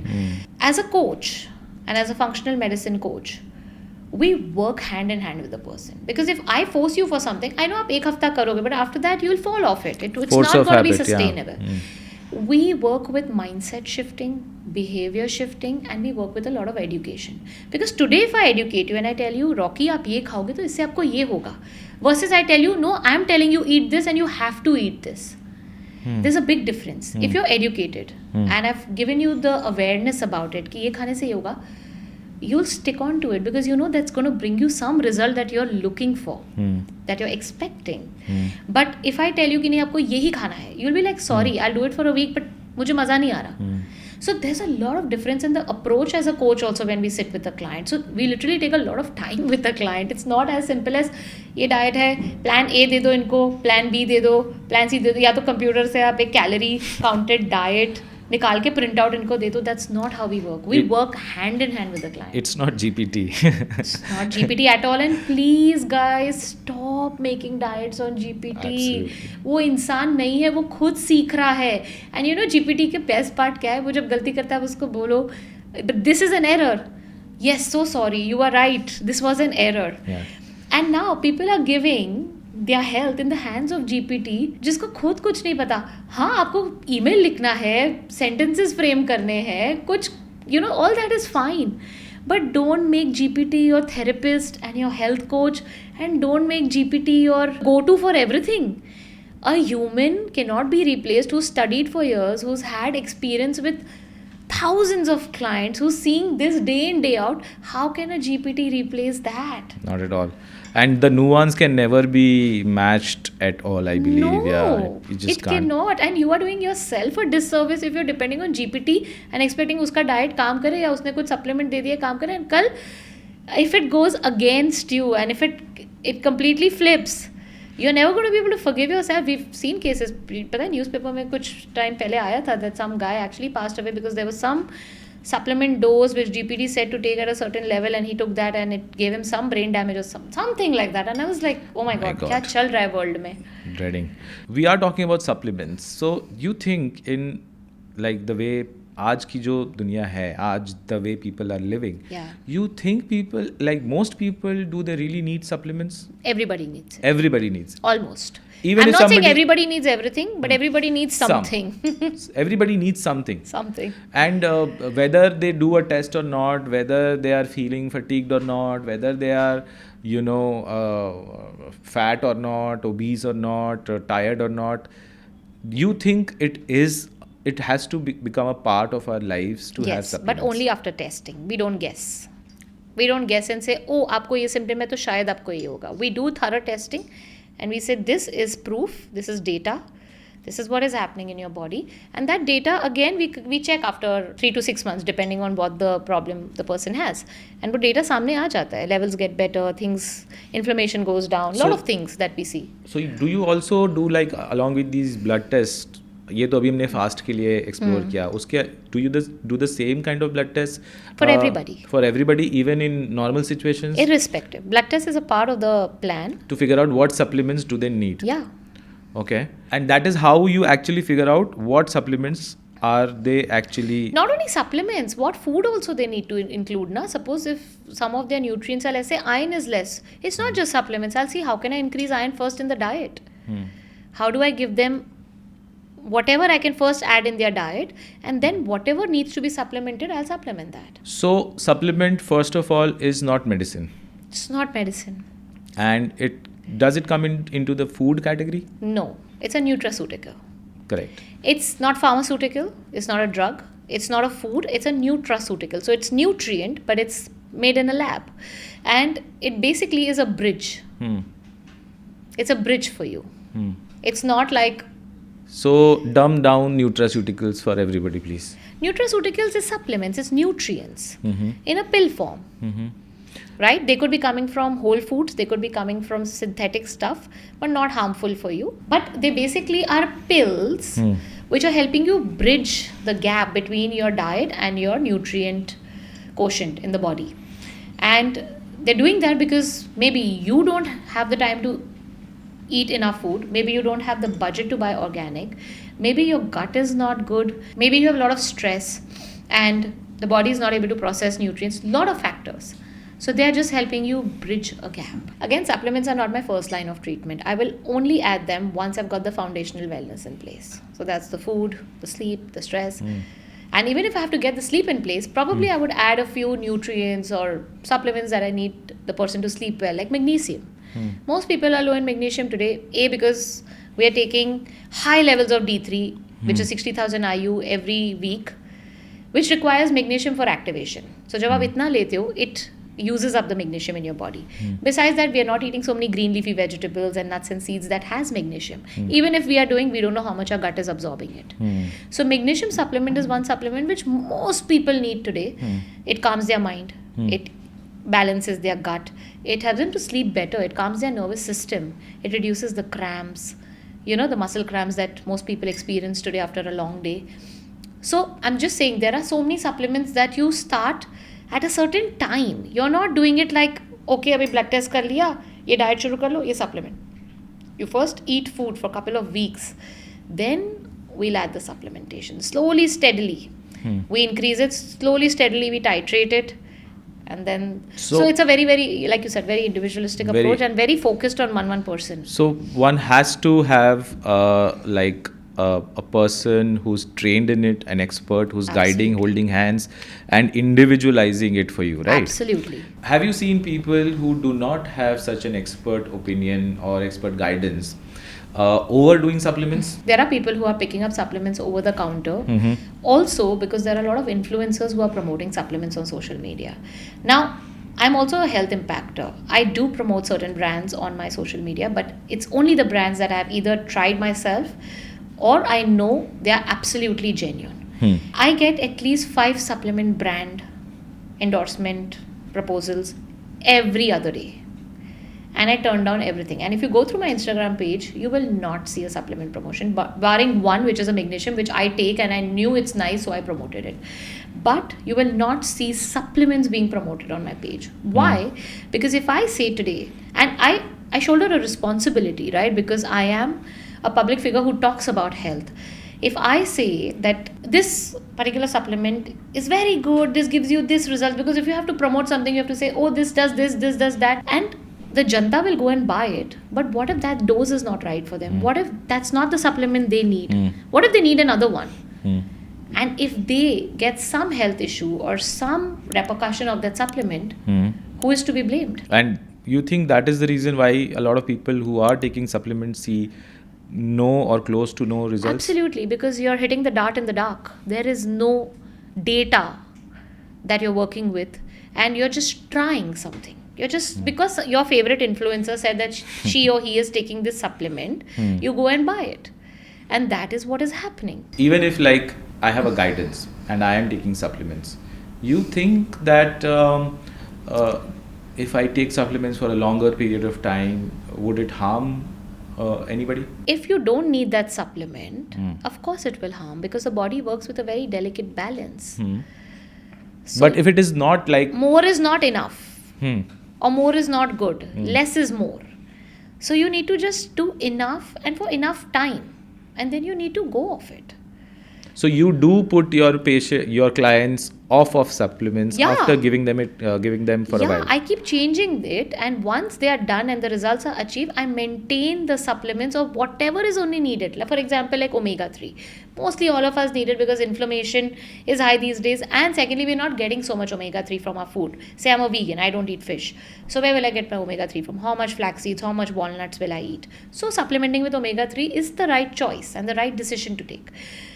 And then if it's a magnesium, that I need to put them on for sound sleep, or any such supplement which they can take for a couple of months without any harm. But you can't keep going on with supplements forever and ever. Right now, as far as what I have noticed, there is a trend in the youngsters, the Gen Zs. They are, very concerned about how they are looking aesthetically, and for that they are following, as you rightly said, many influencers and somebody who they idolize, who are not really trained in the way that you are trained. They are taking supplements off the shelf. There are many brands that are selling it in the country. Yeah. I want to connect it with an example. See, as an industry, if the product that you sell is based on the customer, buying it, irrespective of whether they need it or not, you would push the whole ecosystem in a way that they continue to do so. Yeah. Correct. For example, if there is a country whose defense budget is in trillions, they would need to be at a constant state of war forever for the defense budget to keep on spiking. Absolutely. Whilst we say that supplements are very important and people like you are very important, how do you, in your position, make sure that we are not falling prey to the, again, supplement pharmaceutical manufacturers or industry? Because at the end of the day, these are nutraceuticals made by pharmaceutical it's just like your drug. Like the drug industry wants to make money, the nutraceutical industry wants to make money. How do we create a balance there? Because that is what happened with medicine. But that is what I'm trying to say. You don't need to follow everyone and everybody who you see on social media talking about a product. You need to use your own common sense, and more than your common sense, please seek guidance. Because if you are not the expert in that subject matter and somebody is, I think the most wisest decision you can make is to seek help and to be like, listen, I think something's going off with me and I want to take supplements, but I don't know which one to take. Okay. So you guide me. I'll play the devil's advocate here. Isn't it what exactly happened with medicine and doctors? For example, there are these medical representatives who go to the doctors with different brands and medicines, and Yeah. you sell this, you prescribe this and that, blah blah. We, in the case of medicine too, go to an expert. We did become somewhat of a guinea pig for the medical industry, the pharmaceutical industry, and ultimately we became so conditioned that we are not able to get out of it. We are just about understanding the things that you do, which is very, very vital and important. What do you think should we as normal people uh, use as a yardstick to figure out this is right, this is a right trained person, not pharma motivated? How do we know that? See, supplements are not pharma motivated. And when you talk about supplements, yes, you will have people overselling them, either personally or social media. Through social media, you will have them convince you to buy it, right? Because that's their job. And they will also tell you all the benefits, and they'll kind of glamorize it for Correct. you, right? That you'll take this and these are the results you'll get. But with pharma, please understand there's a sense of fear. Supplements are not rooted in fear. Supplements are an add-on to your life. Pharma, we were told without that we will die. So when we were sold medicines for any health conditions, without questioning, we took that path because it was rooted in fear. Today, if I tell you, Rocky, if you don't have magnesium, you will die, will you even trust me on that? No. I can't even sell you fear. I can only glamorize it for you. That's the difference between pharma and nutraceuticals. Pharma will always have a sense of fear around it. Statin से आपका cholesterol कम हो जाएगा तो आप heart attack से बचेंगे. मैं आपको बोलूँ मैग्नीशियम से आपका ये कम कुछ भी कम हो जाएगा और आप मरने से बचेंगे, आप बोलोगे she is talking rubbish. So that much sense everybody has. Pharma is to sustain life. Okay. Supplement is to improve life. When I say sustain life, you don't need pharma to sustain life. But we have been sold The idea. that you need pharma to sustain life. नहीं तो आप diabetes से मर जाओगे. Supplements, on the other hand, we are saying you don't need them to sustain life. But only sustaining life in this day and age is not the aim. It's not a goal. We need to thrive. We don't just need to survive. So if you need to level up your game and if you need to be your healthiest, strongest, fittest, that's when the right supplement comes in. Now again, when I'm saying that, not every supplement brand is good. Not every supplement brand is genuine. Not every supplement brand is selling you what they are claiming. So the discernment of the professional comes in to choose the right supplement to give to their clients and say, okay, there are 5 brands selling magnesium, but I will tell you to go only with these 2 because I've tried it, my clients have tried it, there's experience, and I know it works without side effects. And the over-the-counter supplements that you get, all those the foil strips that we get, जिसको हम पत्रा बोलते हैं, एक पत्रा इसका दे दो, एक पत्रा उसका दे दो. Those are the very cheap quality supplements. That's why you get it at that price. Okay. Because they're not great quality. Not all, some may be okay, but most of them are not great quality. There are a lot of fillers, a lot of additives that go into supplements to bulk it up, and eventually the nutrients that you get in it is very less, and that's how the supplement industry also wants you to live on it forever, because you don't get what they are promising in that one dose. So it's more complex than you and I can even think of, because there are a lot of things involved in these industries which you and I, our thought process stops where they are. But I'm starts. sure we are getting there. So, we are trying to figure out the better ways to live in a better way, improve our quality of life. Absolutely. And that is why probably a lot of people are talking about supplements, and people in your position are doing much to improve the way we consider what used to be normal, and now we want to be better than that. Yeah. But at the same time, we are like consuming a lot of supplements. Do you think maybe in the future, if we have that much of awareness, substitute supplements with actual real food? Absolutely. If our agriculture system changes, I'll tell you how you will be able to get the supplements out of your life and sustain on food is when you live a Satvic lifestyle. Really? Yeah. And what is a Satvic lifestyle? It's not just the food.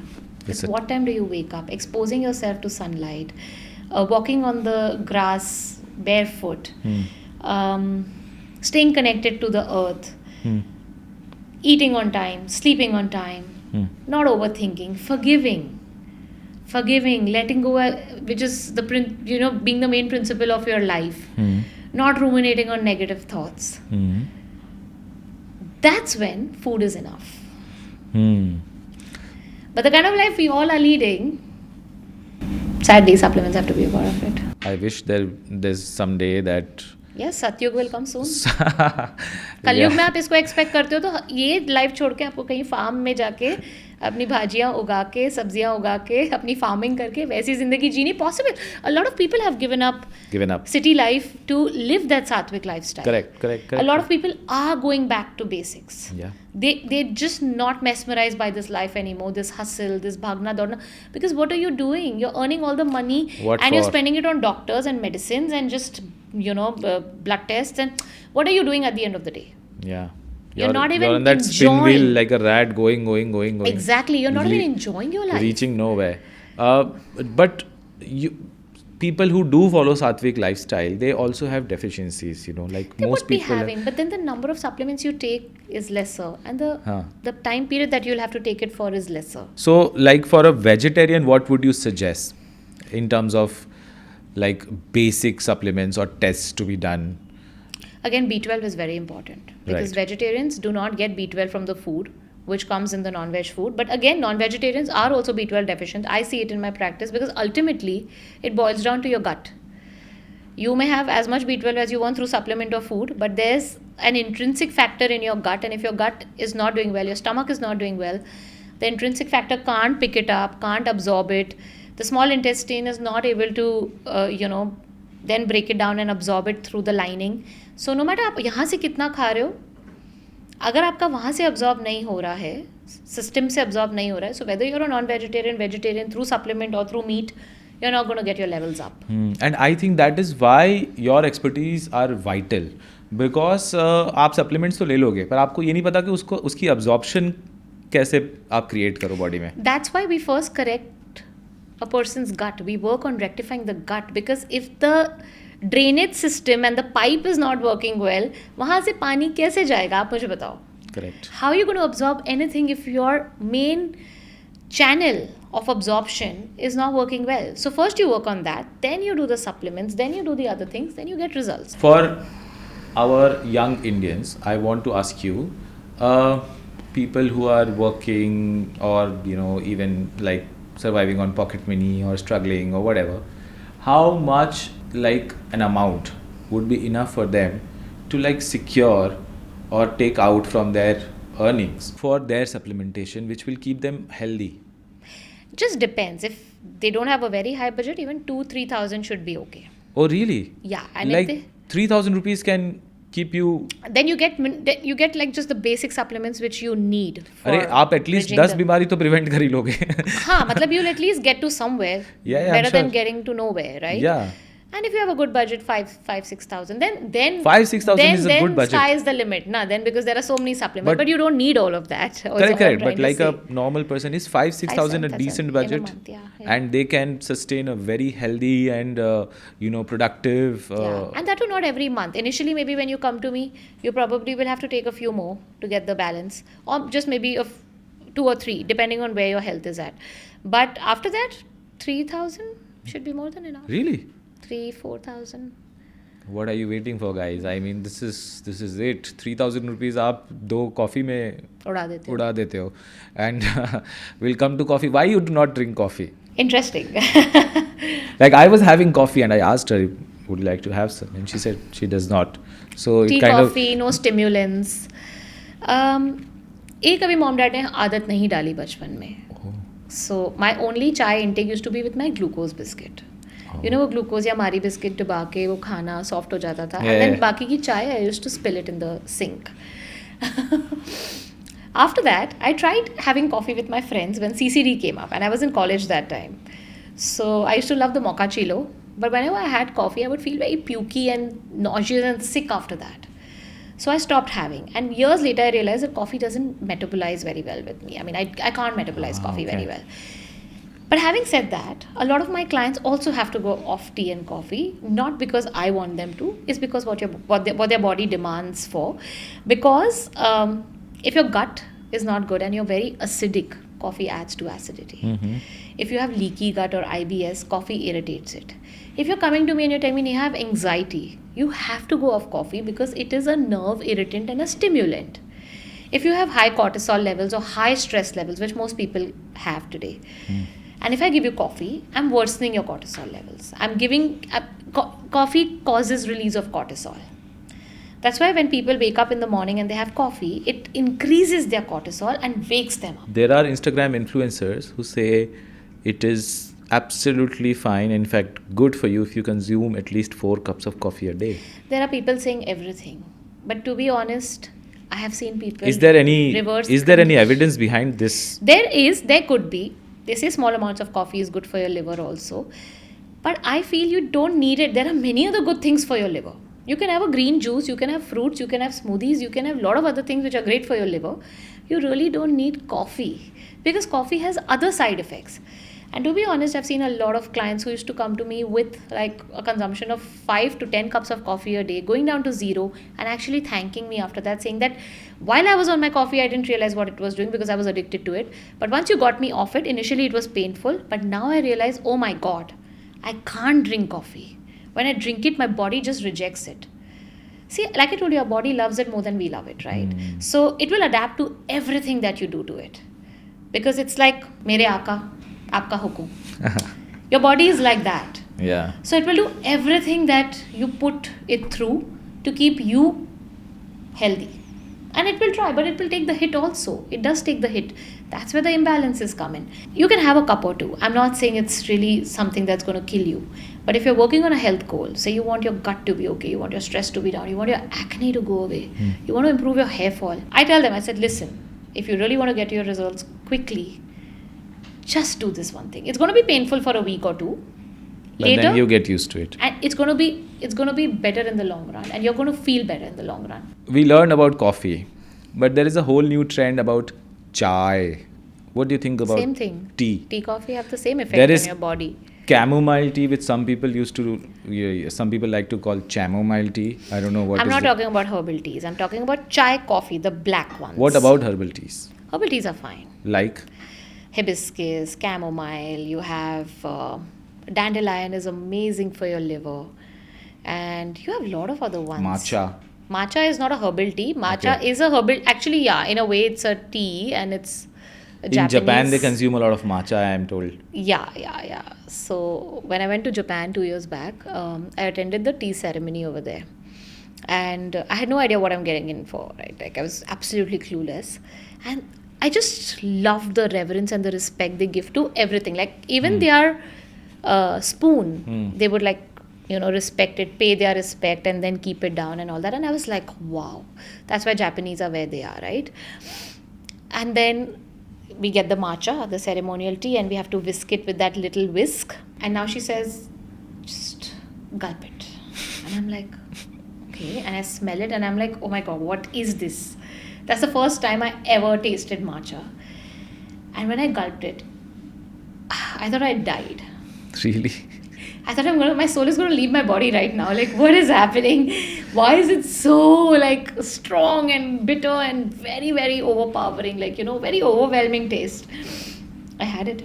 I said, okay, theek hai, got through this. Thoda pani wani piya, theek ho gaya. And then there was a second round. And there you can't say no because they get offended. It's like disrespecting their culture. For them, matcha ceremony is like is a part of their celebrations and like very auspicious days. Second round bhi pee liya. I got out and I'm like, oh my God, what did I just put myself through? And why did I put myself through this?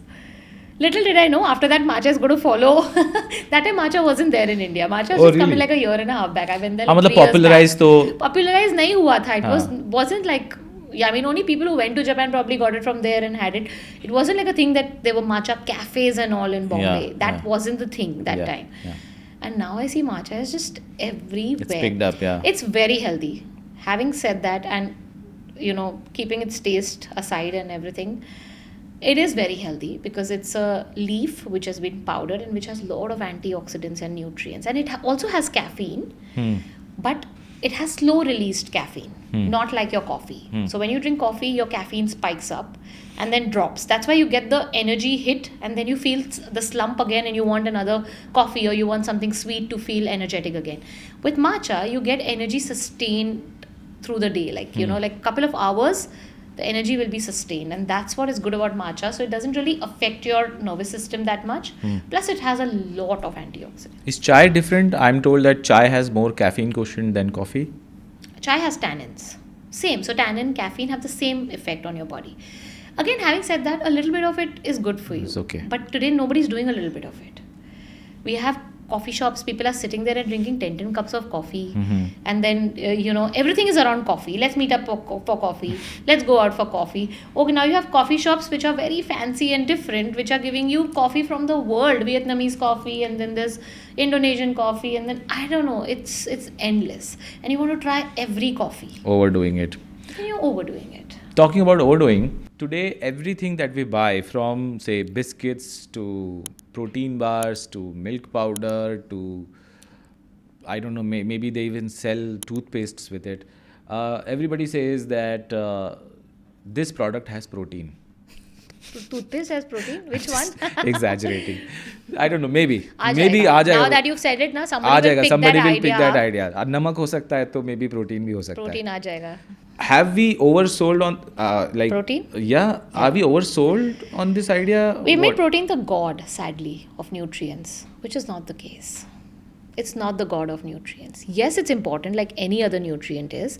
Yes, it's extremely important for your muscular repair and wear and tear and for your hormones and for your hair and for all of that. But it's not the end of all. And it's not the only thing which is important. Protein, where is it coming from? How much are you consuming is one aspect. How is your gut?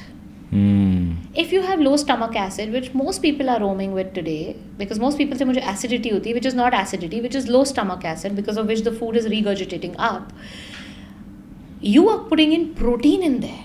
And to break the protein and to process the protein, you need good stomach acid. All right. Protein in the form of shakes and supplements, protein in the form of excessive meat. Your body needs stomach acid to break it. Now, when you don't have enough stomach acid, your body is not breaking that protein down. That protein then becomes food for the bad microbes in your gut. Really? And that's why people are roaming with these bloated bellies. Mera pet by the end of the day becomes like a balloon. I touch it and it's so tight and I feel so tired. End of the day, I'm just not able to poop. Where is all this coming from? The system is not able to handle it, and then you're putting more protein because you think you will have stronger muscles and better hair. वो कहीं नहीं जा रहा, वो आपके पेट में और bad bacteria produce कर रहा है, only creating more inflammation. So I'm not saying protein is bad or don't have protein, because I also have protein and everybody has protein. But first, the step is repair your gut. What is the best way to calculate how much protein do we need individually? First of all, we are stuck with numbers. Body doesn't work on numbers. Body doesn't have a calculator inbuilt which says, okay, 80 gram protein came in, check, today's day's quota is complete. ऐसा नहीं होता है. Body processes everything that you put in it in whatever best way it can. So you need protein. But protein जाके आपकी body में protein नहीं बनता है. प्रोटीन बॉडी में आपके जाके अमीनो एसिड्स में ब्रेक डाउन होता है, which is the simplest form of protein, like amino acid, जहाँ से प्रोटीन बिल्ड होता है. When you have enough amino acids, the body knows what chains of protein to be made for the muscle, for the hair, for everything else that it needs to make. What you need is amino acids. So you need to eat protein-rich foods, of course. But that doesn't mean you only need to eat meat. Your vegetarian sources also have protein in it, have amino acids. Like your dal and rice make it a complete protein. Dal and rice? Dal rice is complete protein because dal has one amino acid less, rice has one amino acid less. Obviously, the amount may be not high, but what I'm telling you is through the day, your body is trying to make sense of whatever amino acids are coming in to make the protein. But we have been told कि नहीं, सिर्फ meet खाना है, उसी से protein मिलेगा. So ये जो कैलकुलेशन हमें बताया जाता है कि पर किलो के हिसाब से, that is necessary. 0.8 to 1 gram per kg body weight is necessary. But it's not only necessary that you get it from meat or rich protein sources. You can have different protein sources in different meal, like chia seeds हो गया, hemp hearts हो गया, seeds, nuts, dals, sprouts, right? Quinoa, amaranth, all these have protein. And then you can always support it with a clean. Again, I'm like in quoted words, clean protein in inverted commas. Because most protein that you get outside is not clean. Would I, like, you are a vegan, do you get enough protein from the sources that is available to you? Yeah, because I eat tofu every other day. Okay. There's tempeh, there's quinoa, chia seeds. These all are part of my staple diet now. And like I said, I always supplement it with a clean protein. Okay. As and when I need. Again, I'm not heavy on protein. I don't overdo it. Because I also like to keep my gut light. And protein makes it really heavy, right? So I try to maintain the balance and I'm good. Now, $1 billion question. I don't think anybody has even thought of it. It is so brilliant. I want to hear it. I'm kidding. The question is, what exactly is a protein powder? The commercial protein powder Yeah, is crap. exactly.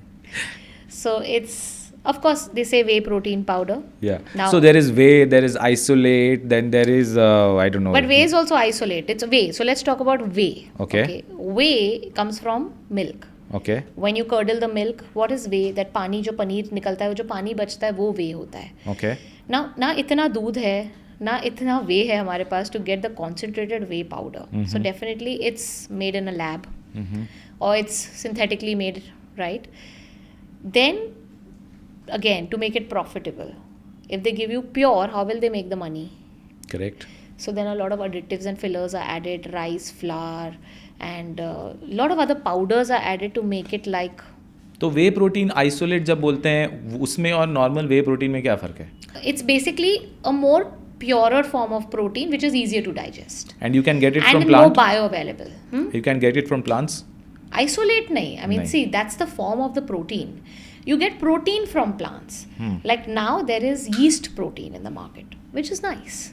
Like if There's there is pea protein, there are vegan protein powders, which is great. So they do get it from the plants, the vegan protein powders? Yes, pea protein, brown rice protein, quinoa protein se banta hai. Hemp protein powders are in the market which are very clean and good for the gut and they don't damage your health. There's now yeast protein which I've been consuming which is fab. Yeast se unhone protein banaya hai, socho. Wow. Fermented yeast. My And God. dairy in itself has so many issues. There's so much hormones. There's so Correct. much of I think mad the only practices that issue are with dairy happening. is hormones. A lot of stuff. It's not just hormones. It's the antibiotic which is given to the cow, comes into the milk, then we get antibiotic resistant. It Yeah. affects our microbiome, our hormones. Dairy is one of the biggest causes for cancer. Wow. And most people ignore it. And because again, we've been conditioned, doodh, pio glass full.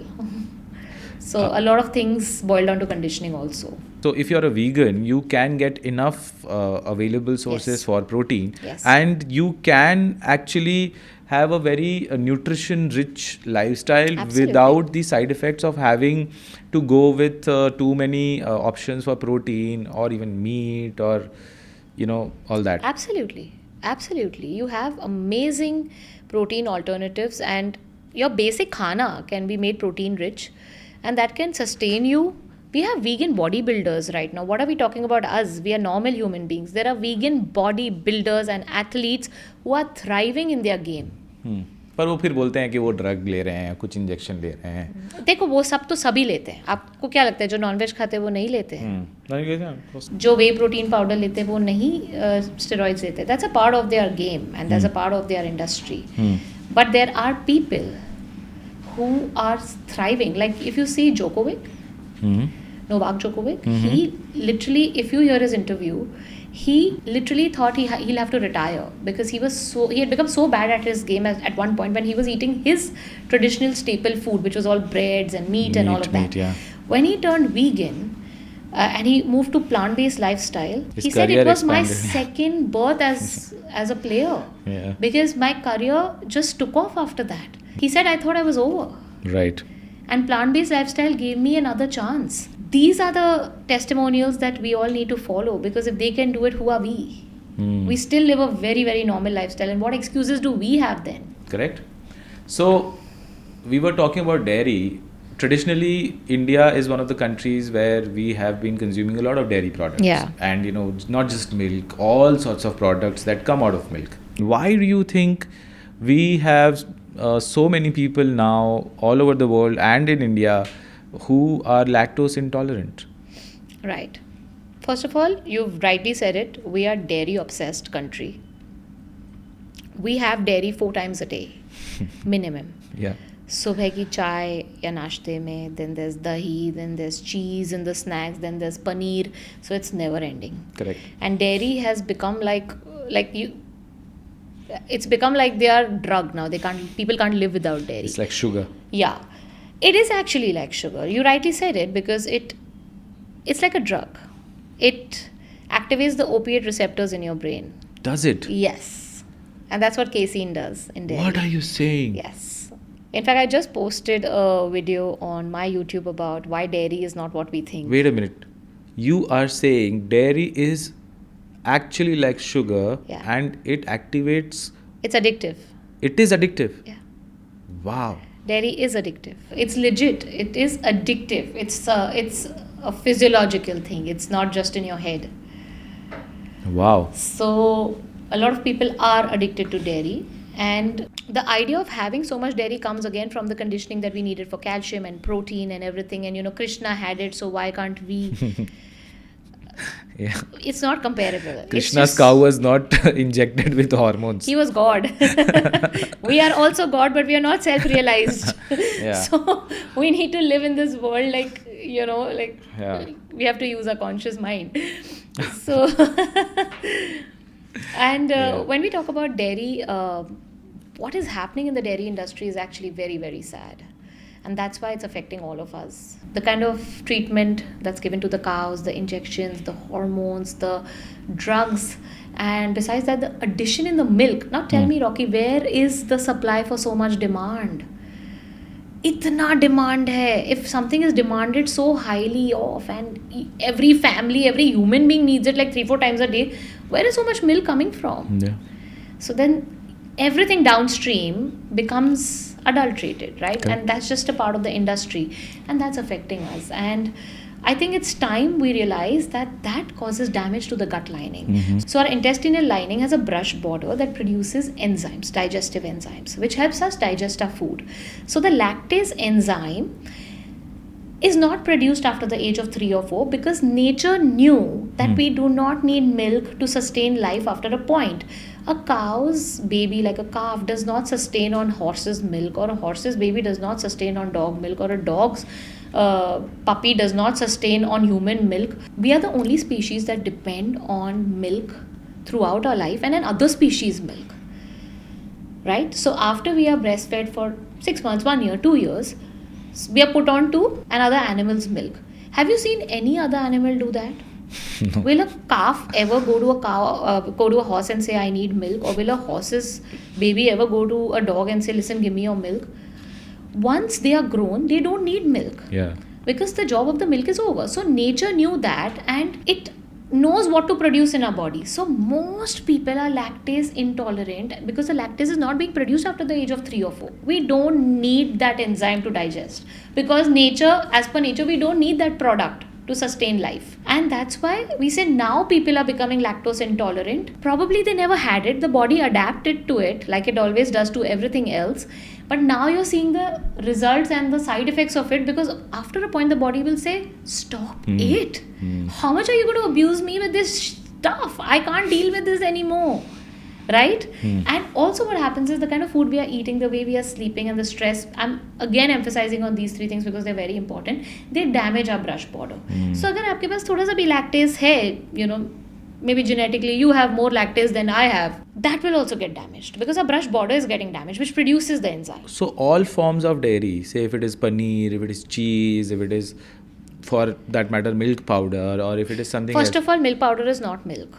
Correct. It's a synthetic product. It's a chemically synthetic product. So there is no milk in it. How much milk do you have to dehydrate and give you so much powder? It's not there. It's not practical. Not practical. Correct. So all these other products that we get out of milk, say dahi is packaged, paneer is packaged, and everything, does it all have the same effect? And Dahi is still more easy to digest because you've broken down the lactose with fermentation. So then you don't need so much lactase to digest it. But you're still not doing away with the hormones, the toxins, the antibiotics that have gone in the milk. That is still a part of the base product. What if मेरे पास एक गाय है और मैं खुद उसको पाल पोस के बड़ा किया है? तो भी उस गाय में वही हॉर्मोन्स होंगे जो उसके काफ को ज़रूरी है, जैसे हमारी माँ में वही हॉर्मोन्स थे जो हमें ज़रूरी थे to get us to a certain weight and health state. तो गाय के आप क्लीनेस्ट गाय ले आओ, अपनी गाय ले आओ, उसको बहुत प्यार से पालो, उसको अच्छा स्विट्जरलैंड का चारा घास खिलाओ, सब कुछ अच्छा करो, फिर भी उसमें वो हॉर्मोन्स नहीं होंगे जो मुझे हमारे required में है. नो उसमें ज़्यादा है ना. A calf needs to grow to 1,000 kgs. You want to Yeah. become 1,000? 100? No. Nobody wants to become 100 kg. We human beings. So how is that hormone going to be good for us? Because it's in higher quantities. We don't need it. You see, that's why kids today are very allergic to milk. Milk Yeah. allergy is in kids is very very Yeah. big. And instinctively बहुत बच्चों को दूध पसंद नहीं होता था childhood में. गाय का दूध मुझे नहीं पसंद था. And I know a lot of people who didn't enjoy milk. Something within us told us हमें ये नहीं पीना है, but because we were told दूध is very good, हमें वो 2 ग्लास दिन का चिपकाया जाता था कि आपको ये खत्म करना ही है. Wow. But it's not the case. I'm starting to think I'm addicted to milk. I like milk and milk products. I think I'm addicted to it because it gives me these opioid Yes. hormones that releases in my body. yeah. It's a revelation, honestly. Another product that comes out of dairy is ghee. And there is a lot of talk in favor of ghee and against ghee. Obviously, we were introduced to, the other forms of cooking fluid, oil आप बोल दो, rice bran, Coconut sunflower, this, that, blah, blah. What do you think is healthy, ghee or other alternatives? Again, ghee per se as a fat is not unhealthy because ghee is a stable fat, so it doesn't get damaged by high heat. Does it have lactose? It doesn't have lactose, but it will have the hormones from the milk because fat has affinity for hormones. What about these A2 milks that we have these days from brands? It's just a difference in the casein protein. It's just a little difference in the protein, but otherwise hormones are still there. How do we live? No, you can live without it. I've been living without it for 9 years, and let me tell you, I think I haven't been more healthier, more fitter. My hair, skin hasn't been more better. I feel I feel energetic inside. It's not that I need milk to do that. And let me also tell you this: when I used to have milk, before going vegan, my staple breakfast was wheat flakes and Nestle Slim milk, because I was a very typical nutritionist at that point who wasn't so evolved with the knowledge that I have today. So I used to have that, and I had a face full of acne. My hair was falling off. I didn't have energy. I used to sleep for 3 hours in the afternoon. Wow. I needed those 3 hours of sleep, or at least 2 hours, because otherwise I would not be able to work for the remaining few hours of the day. When I gave that up, I realized, I said, oh my God. And my husband used to have migraines after having dahi. So I stopped his dahi, we stopped his milk, and his migraines disappeared. So clearly, if some food is not doing good for you, you need to try and eliminate it. And most often, it's not what you eat sometimes, it's what you eat every day that's damaging you. It's intolerance over a period of time. It's what you eat every day, because the body adapts, and then one day says, this is not what I want. So, in terms of cooking oil or product, what is good? So, you can use cold pressed sesame, mustard, groundnut oil, or you Sarson ka tel. or you can use coconut oil, which is great. I wouldn't say olive oil for cooking, but for sauteing and for salads, it's fine. But coconut is good. Ghee is good. Sesame is good. Again, if you have your own cow and you have good quality ghee coming, a little bit, Which means maybe you can okay. avoid ghee in cooking. Yeah, I don't eat ghee. I mean, I don't eat ghee in my normal cooking. So Wow, great. I mean, there's been so much talk going about ghee and how ghee is good. For that matter, like we have these wrestlers from the north, Haryana, and they still consume gallons see, of again, ghee. they have their own cows and they treat it well. So what I'm trying to say is they get the hormones and stuff. They get the dairy with the hormones, but they're not getting the antibiotics and the injected hormones and all the crap that we are getting in our commercial milk today. Okay. It's a very different sect of people who have a different lifestyle. So you think climate and region And genetics. and lifestyle, all of that cohesively kind of is required to figure out whether you actually can break down milk or dairy or not, right? And your body will tell you. Forget genetics, forget the lifestyle, forget region, forget countries. Your body will tell you. Are you able to do it? Don't think of my friend can do it and why am I not able to do it. If I am getting a sign from my body that it's not working for me, I need to listen to it. Wow. So I think this dairy revelation has been great. I want to ask you, India is probably one of the only countries where the mother really cooks for the whole house. Yeah. Because she is the only one who looks after everybody's health. उनकी health के बारे में बहुत ज़्यादा consider नहीं करते हैं लोग, या वो खुद भी नहीं कंसिडर करते हैं. माँओं के लिए जो पूरे घर के लिए पका रहे हैं खाना, उनका भरण पोषण कर रहे हैं, उनका टेक केयर कर रहे हैं, उनके लिए आप क्या रेसिपी सजेस्ट करना चाहेंगे? क्या एक like on the go diet sorts में सजेस्ट करना चाहेंगे? पहले तो मैं सब माँओं को ये कहना चाहूँगी कि प्लीज़ अपने आप को आगे रखिए. यस. अपनी फैमिली के पहले अपने आप को आगे रखिए, क्योंकि जब आपका कप भरा हुआ होगा तब आप अपने कप से उनके लाइफ में कुछ पोर कर पाओगे. राइट. नहीं तो आप बहुत डिप्लीटेड और एम्प्टी हो जाओगे, जो मोस्ट इंडियन माएँ होती हैं, जो हमने देखा है, हम सबके घरों में है. आपको ये ध्यान रखना है कि आपका हेल्थ बहुत इम्पॉर्टेंट है. आप सेकेंडरी नहीं हो, आप बाद में नहीं आते हो, आप पहले आते हो क्योंकि आप सबका ध्यान रख रहे हो. हमें एरोप्लेन में बताया जाता है जब हम बैठते हैं ना, कि दूसरे को ऑक्सीजन मास्क पहनाने से पहले आप अपना ऑक्सीजन मास्क पहले ज़रूर पहने, फिर दूसरे की मदद करें. Same goes with mother's.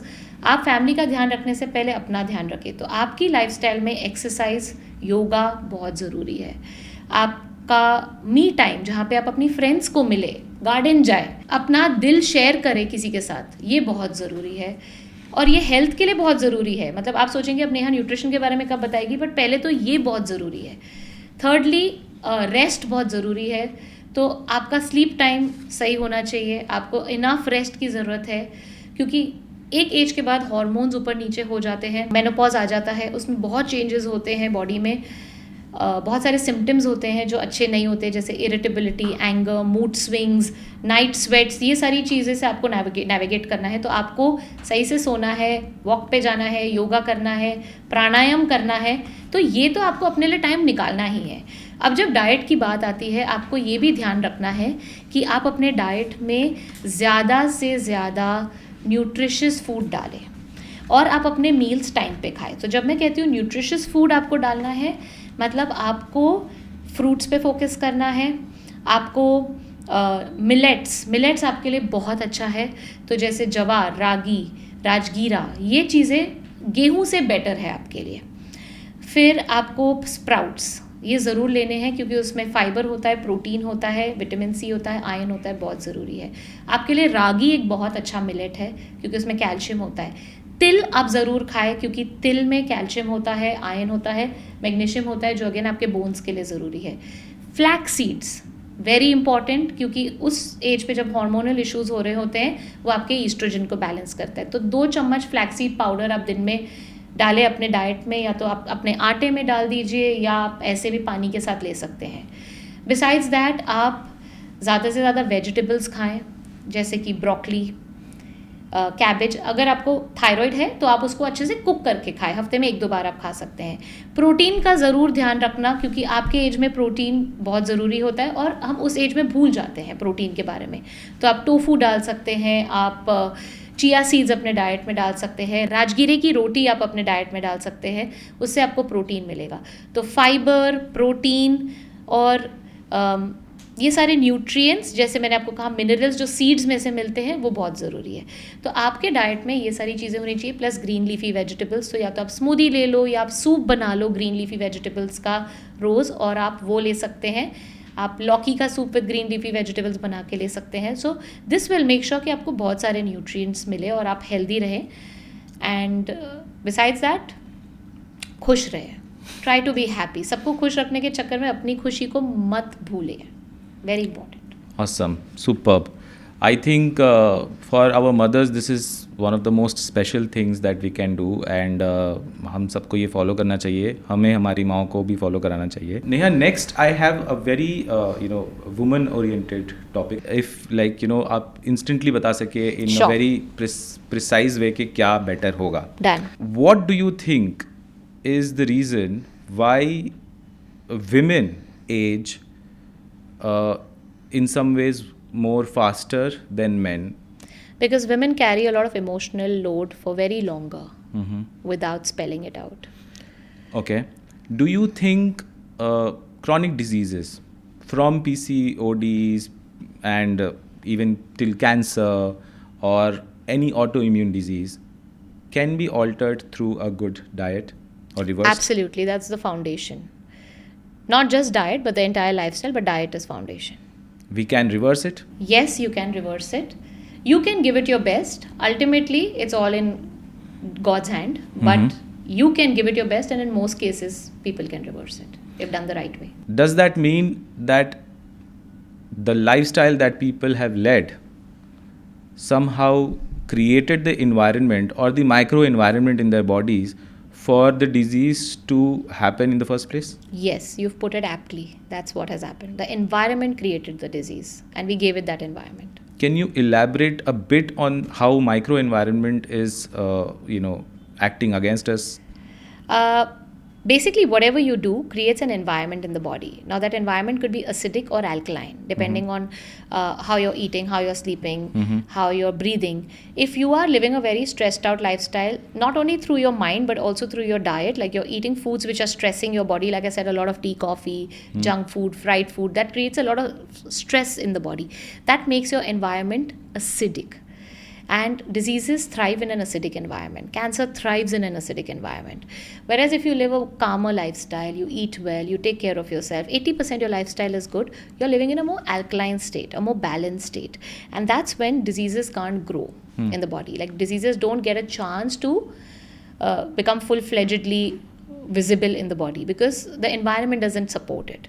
So making sure that your lifestyle is right, so the environment inside your body is correct, and you can stay away from the diseases. Do more women get cancer than men? Yes, there are more hormone-related cancers in women because estrogen is a very important part. So we have a lot of hormone-related cancers like breast cancer, uterus cancer, cervical cancer, which is more common in women for sure. And we are seeing many cases of young women coming up with these cancers. Yes. What is the thing that you would like to suggest, lastly, for everybody to prevent cancer and every other harmful or chronic illness that they may get? Since you are in the business of prevention. Yeah. I would say one thing. We spoke about food, we spoke about stress, we spoke about sleep, and a lot of other things. But one thing we didn't speak about is toxins. How toxic is your lifestyle will decide what disease you get and if you get a disease or not. By toxins, what I mean is, is your food toxic? You have to make it less toxic by including more nutrients. Is your stress levels toxic? Is it too high that you're not able to manage it? Then seeking help, seeking therapy, doing yoga, pranayam, very important to reduce toxicity. Are you sleeping late? That in itself is going to increase toxicity in your body because the body can't detoxify, and the main role of your body's detoxification happens when you're sleeping. So if you're not sleeping well, your body is not detoxifying. You're carrying those toxins with you through the next day and then through months and years to come, which eventually leads to cancer. And fourth is very important. What products are you using in your day-to-day life? Are you using clean, chemical-free products? Because today, the beauty products, the sunscreens, the household products that we use are all chemicals, and those chemicals get into our system, and we're not eating well, we are not sleeping well, so those toxins don't even have an outlet. They don't get a chance to get out of our system, and that eventually increases the toxic load of our liver, of our body. And when the cells are so toxic and they don't have a chance to clean up, which is called apoptosis, they clean themselves up, and autophagy happens when the cells kill themselves. It's like self-suicide. When they realize that they're going rogue and they don't want the body to get affected, they kill themselves. why cancers happen is because these cells are not able to kill themselves because of inflammation and a lot of toxins. And that's when cancers happen and the cells go rogue. So you have to understand that just applying a sunscreen or a cream is not just sitting there, it's getting into your system. And the liver has to process that also. So choosing clean, chemical-free beauty and household products is a very, very important aspect of preventing cancers, also hormonal disorders in women that we are seeing today, like PCOS and infertility and all of that. But in today's age, from perfumes to deodorants to... Perfumes are the worst. And toothpastes even are carcinogenic. Yes. Perfumes top the list. Fragrance is the worst because it gets into your Candles. nose. Yeah, candles are worst. Any fragrance, candles, perfumes, air sprays. We have those self-time regulated air sprays. Yeah, air fresheners. Air fresheners. They create a lot of problem. Very toxic. You've treated about 40,000 patients as far as I know, or more, I suppose. The list is going on. The list is you're still counting. So have you ever helped anybody with a chronic illness or reversed it? Yeah, we are working with autoimmune conditions. I've helped somebody get off, actually 2-3 old uncles get off insulin. Yeah, they were diabetic, they came to me with insulin and got them off insulin with their medicines also completely going down to the most minimal dose. And then eventually they worked on it and that also went away. So worked on that, worked on hormonal imbalances, women getting pregnant, had women getting their periods back after 3 years of not getting periods, getting it back in 3 or 4 months of starting the plan. So all of these stories have happened. So the work that you do, which is maintaining and creating a wellness for holistic health, helps from fertility, chronic illness, day-to-day lifestyle, productivity, psychology, everything, mentality, everything. That is why it is called holistic. That's why it's called functional medicine, because it has to be functional and not symptomatic. It's not just medicine, it's functional. It's functional. Yes. So I think we've covered a lot of topics and it has been a great talk. Yeah. Would you like to give a last message to our audiences? No, I would just like to say, take care of yourself. Self-care is not selfish, and there are times we put a lot of energy into other people, but we forget to put energy into ourselves. So sit with yourself, reflect on which area of your life needs help and attention, and seek help if needed. That's a sign of strength and courage when you seek help. It's not weakness, because that's the right thing you're doing for yourself. So when you love yourself, you'll take the right path, and the right path will help you live a better life. And you just don't want to live long. You want to live healthy, no matter whatever life you're living, how much ever time you have on this planet Earth, in this human body, you want it to be a fulfilling and a healthy one. And I think we all should strive towards that, to add more life to our life rather than adding more years to our life. Brilliant. Yeah? Very well We said. want to add more life to our life. Absolutely. So work on that. I think that's very important. Absolutely. Thank you so much for having this conversation and contributing to so many lives. And I've learned so much, and I'm sure everybody who's going to listen to this will learn so much. We have covered many topics, and there have been many revelations, honestly. Yeah. I think that's it. And thank you so much for doing this. Thank you so much, Rocky. It was so much fun chatting with you, because you just asked me such amazing questions and I'm so passionate about it. So I enjoyed it so much. And before we go, we let you go, we have this small hamper for you from Meetha by Radisson. Oh, that's so sweet. Please. Thank you.